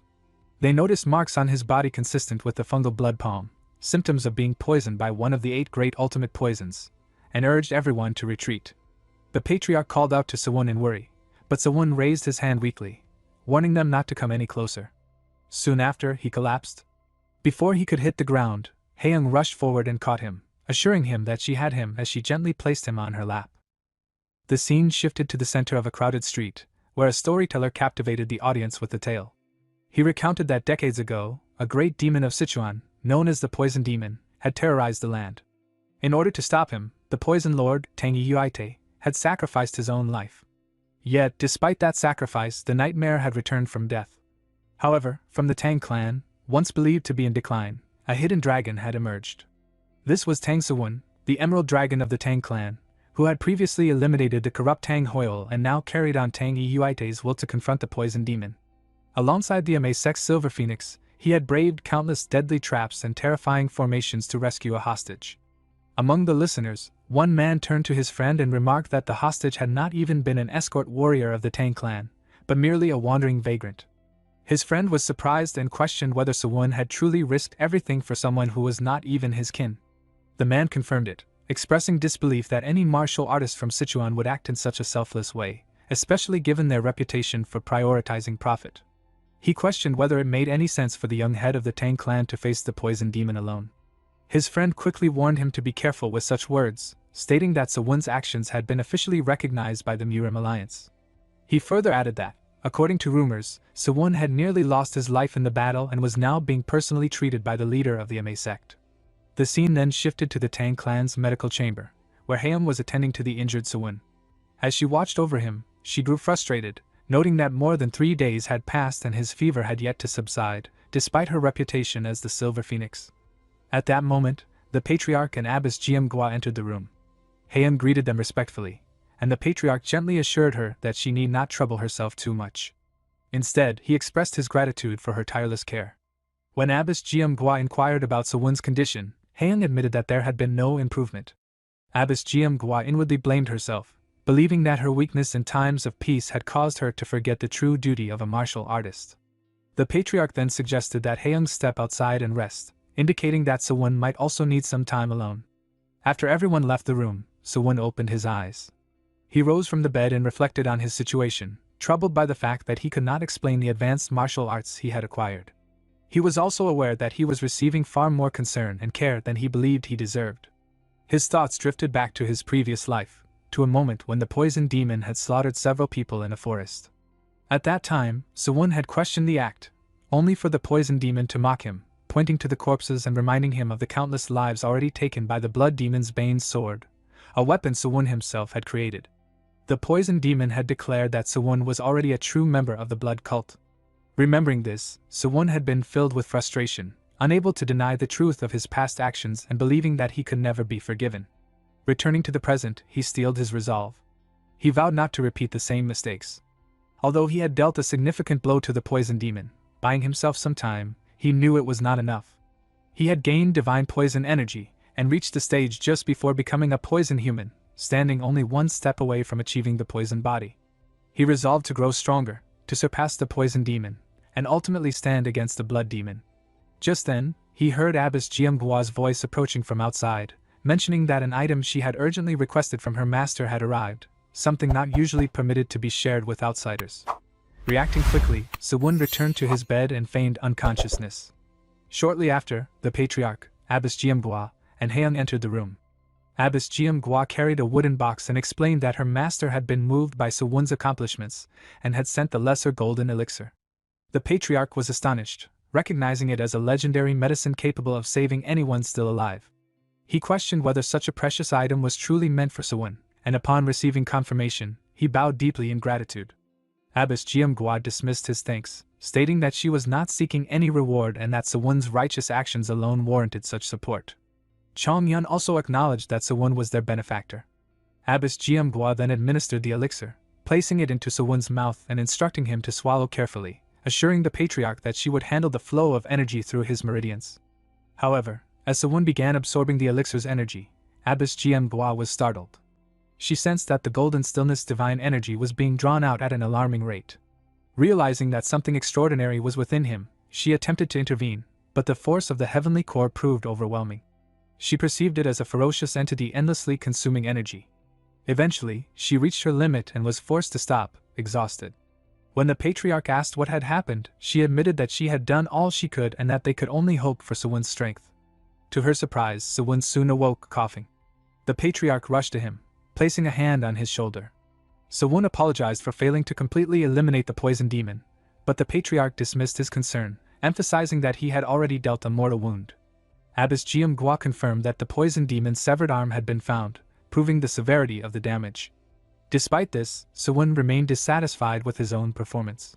Deciding to shift the mood, Abbess Jeomgwa took the wooden stick from Haeyoung's hair and infused it with her energy.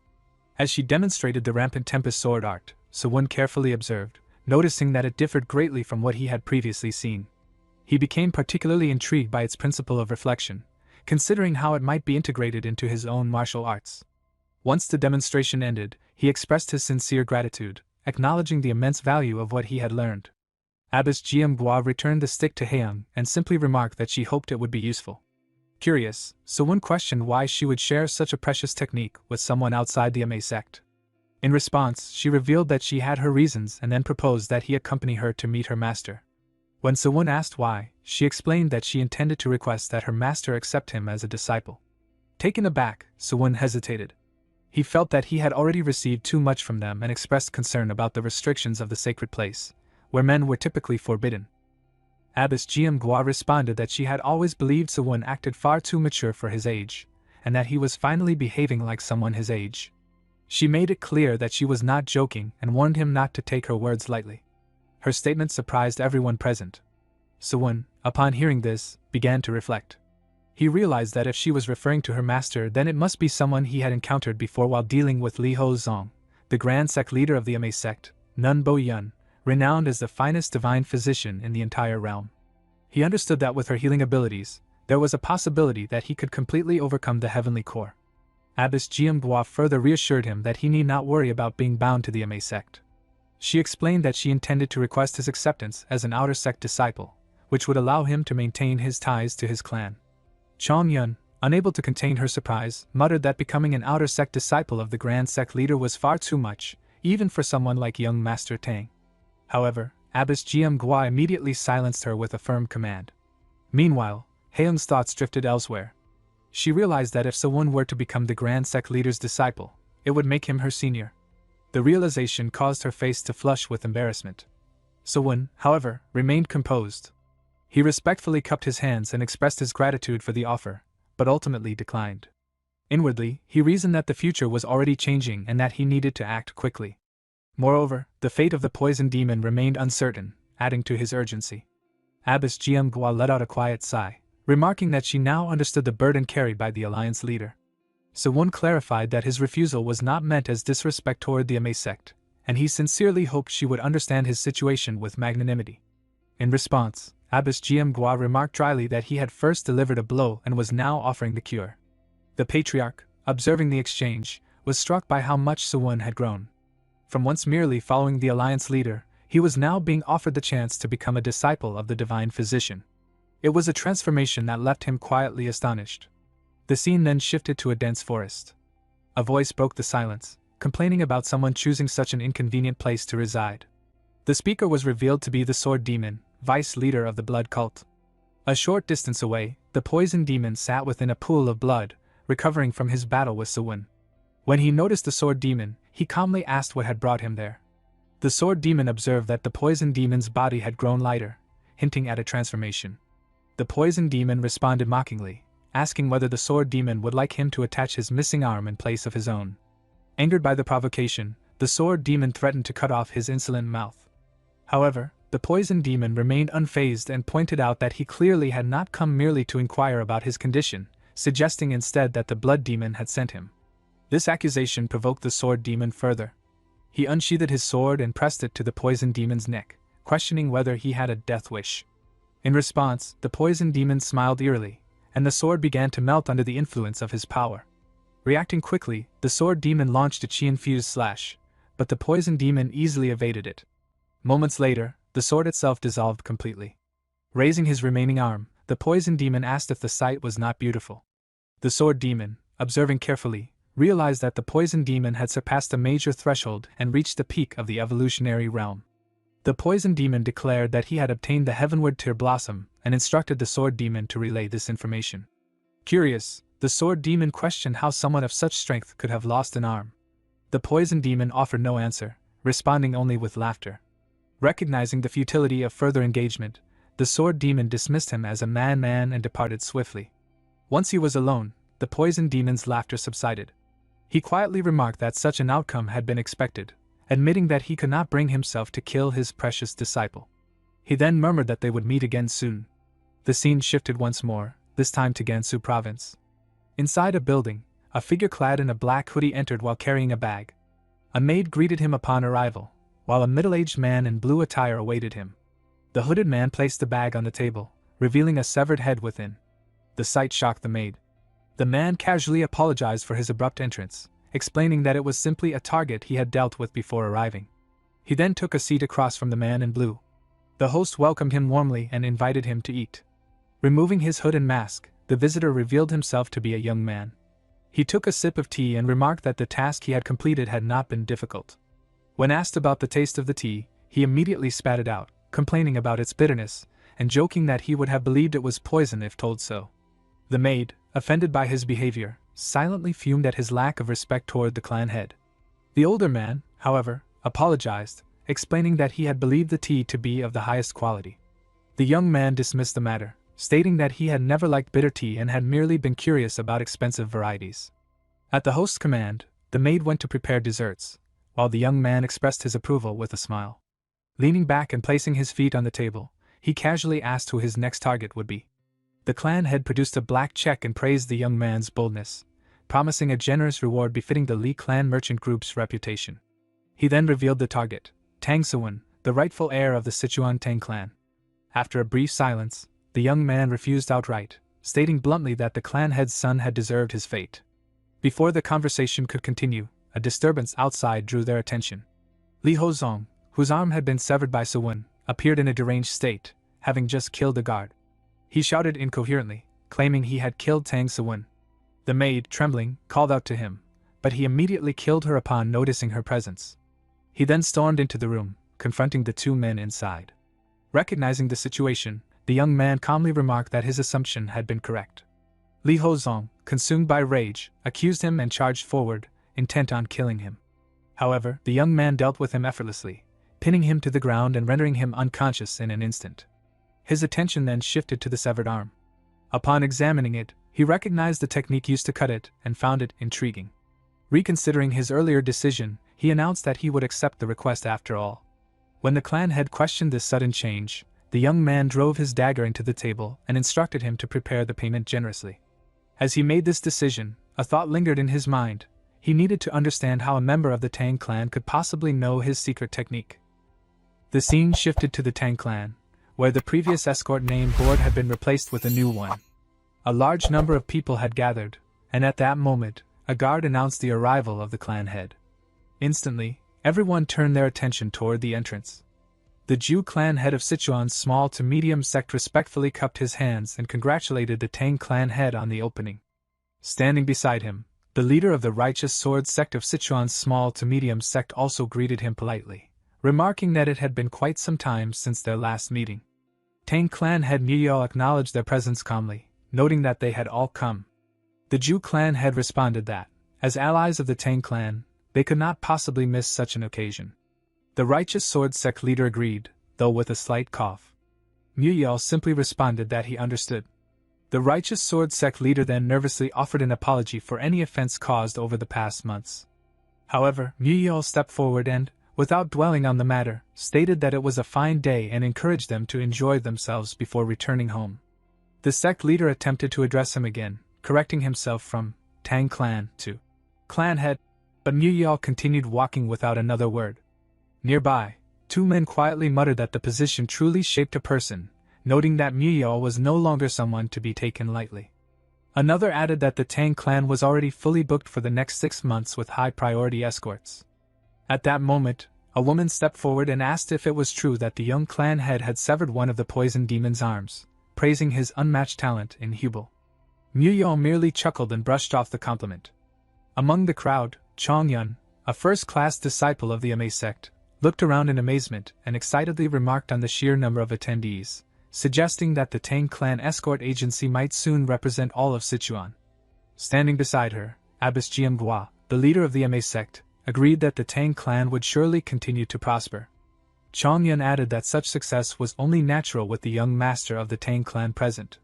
Meanwhile, another woman approached Muyao and cautiously brought up the topic of marriage, noting that the young master was still unmarried. She gestured toward her daughter, proposing her as a suitable candidate, and asking if a meeting could be arranged. From within the crowd, Du Haeung, a second-class disciple of the Ame sect, reacted internally with surprise at the sudden talk of marriage. Elsewhere, another woman remarked to her son that the young clan head was not present. Her son agreed, wondering where he might be. The scene then shifted to the young clan head, Sewon, who was walking ahead while his sister followed behind, breathing heavily. She called out to him, asking him to slow down. Sewon replied that they were almost there and urged her to hold on a bit longer.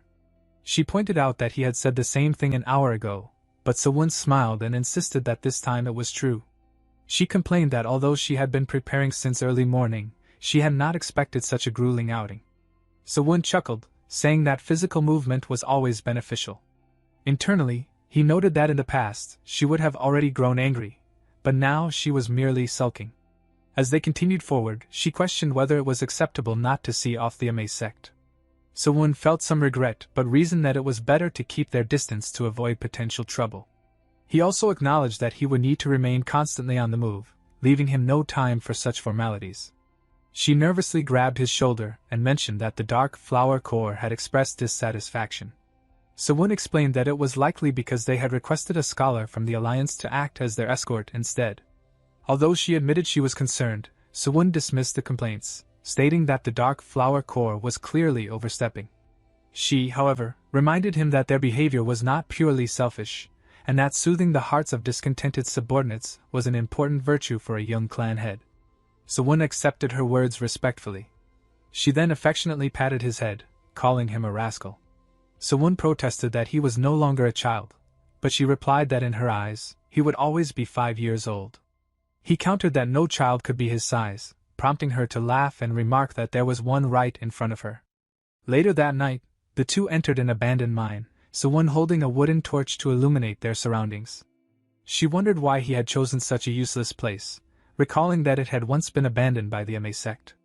Sewon warned her to be careful, explaining that the air was filled with toxic miasma. Startled by the intensity of the poison, she quickly covered her mouth and urged that they leave immediately. However, Sewon instructed her to follow his guidance and begin practicing the poison resistance art. Instead of using the traditional Shigo acupuncture, he directed her to absorb the poison miasma through the annihilation point and circulate her core energy inward. Shocked, she questioned his method, fearing energy deviation if practiced recklessly. Sewon calmly asked her to trust him. As she hesitated, memories from her childhood resurfaced, moments of resentment, regret, and guilt towards Sewon. She recalled pushing him away, her mother scolding her, and the pain she felt afterward. She remembered wishing, in childish anger, to be alone, only to later regret those words when Sewon was injured. Seeing his kindness even then, she had made a vow to protect and trust him for the rest of her life. Returning to the present, she closed her eyes and agreed to try. As she began cultivating, the poison miasma flowed into her body. To her astonishment, it did not simply accumulate, it became completely integrated with her being. She asked Sewon what this technique was. He downplayed it, explaining that he had merely combined the teachings of the Ame sect with the poison resistance art, though he privately noted that it was derived from the poison demon's martial arts. Realizing its depth, she concluded that it was far more than a simple application. Sewon then urged her to proceed deeper into the mine, assuring her that the miasma would now benefit her. As she continued, she felt the energy building within her core, half of the poison forming a weapon, and the other half transforming into pure inner energy. Sewon observed that her cultivation had already reached its limit, and that breaking through her plateau should now be possible. Her current state had already reached the entry stage of the peak realm. Placing the torch aside, he moved behind her and began assisting with a true energy infusion, determined to help her surpass even the peak realm. After some time, she opened her eyes and exhaled deeply. Sewon congratulated her, stating that she had finally broken through her plateau. She realized that she had reached the top of the peak realm and, smiling warmly, expressed her gratitude, acknowledging that it was all thanks to him. Sewon stated that she was now the greatest martial master of the Tang clan. She responded that she would repay him for his kindness. However, Sewon dismissed it, explaining that her achievement was the result of her own hard work. She insisted that she could never have accomplished it alone and expressed her sincere gratitude. Slightly embarrassed, Sewon remarked that it felt awkward when she continued to say such things. She then shifted the topic, noting that it did not seem to be the end yet. Having ascended higher into the peak realm, she could clearly sense that something was spreading the poison miasma throughout the area.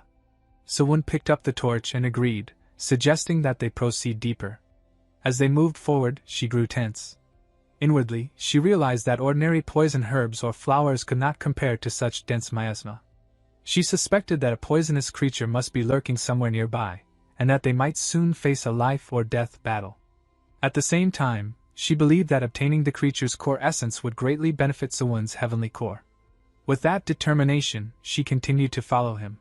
However, upon venturing further inside, she was surprised to find nothing at all. No poisonous creatures, no herbs, no flowers.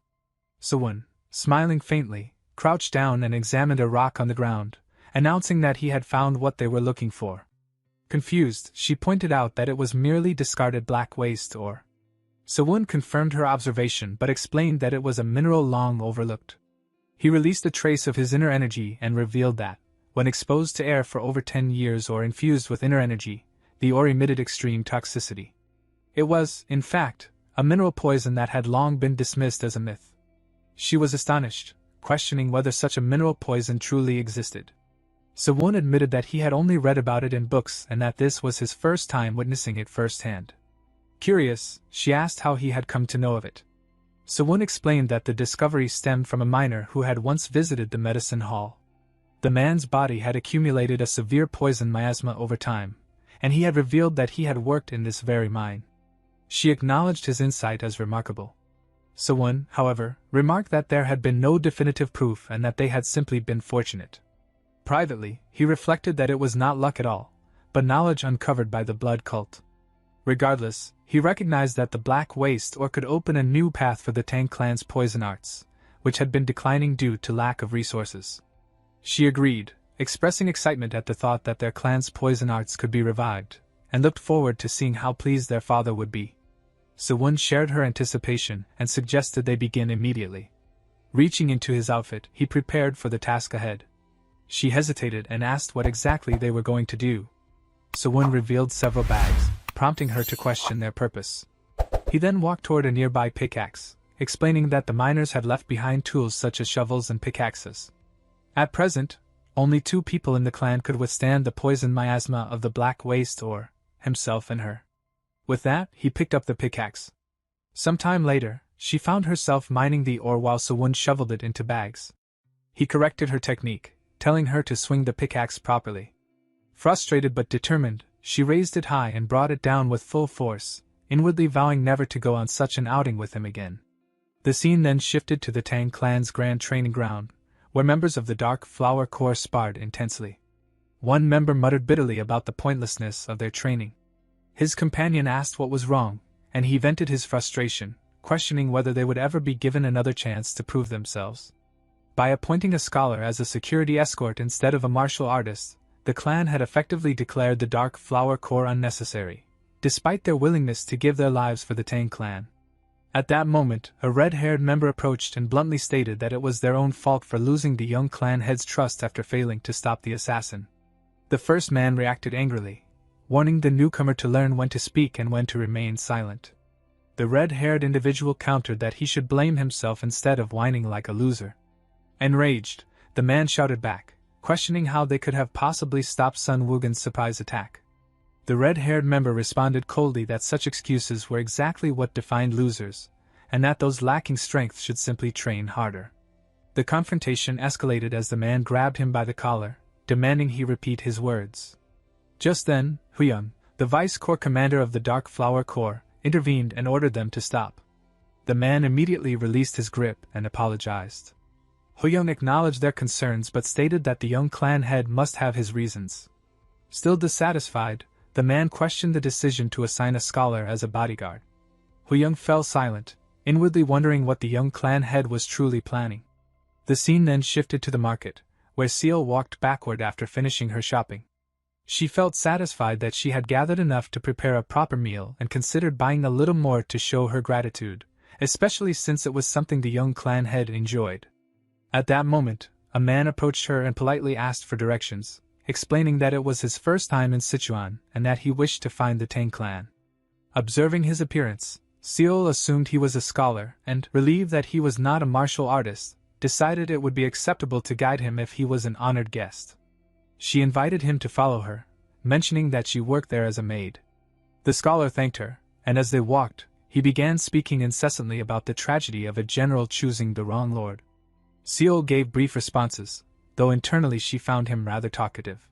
He continued, referencing historical figures such as Lu Zhang of Shu, Zhang Song, and Wang Lei, emphasizing how serving the wrong master led to tragic ends. Growing increasingly flustered, Seal wondered if she should simply run away. Soon, they encountered Sewon and Saran on the road. Seal greeted them, but upon noticing their disheveled appearance, she grew concerned. Saran casually remarked that her entire body ached. When asked what had happened, she replied that it was too complicated to explain and instead turned her attention to the unfamiliar scholar. The scholar, upon seeing Sewon, began muttering observations about his facial features, his jet black pupils, long ears, high eyebrows, and balanced facial structure. He analyzed Sewon's appearance in detail, concluding that his features resembled those of someone destined to lead the imperial court, a dominating king. Saran quietly asked Sewon if he knew the man. Then, turning to Seal, she remarked that she had brought a physiognomist. Seal quickly apologized, explaining that the man had been searching for the Tang clan. At that moment, the scholar knelt and formally introduced himself as Yeo Seon. He declared that he had been appointed to serve as the bodyguard of Tang Sewon, the young clan head of the Tang clan. Hearing this, Sewon recognized him immediately, the man renowned as the greatest instructor in all of Orthodox history, known as Yeo Seon, the myriad insight instructor. Genius protagonists, overwhelming growth, and legendary battles, this is your battlefield. We're just steps away from 20,000 subscribers. Subscribe now and rise with us.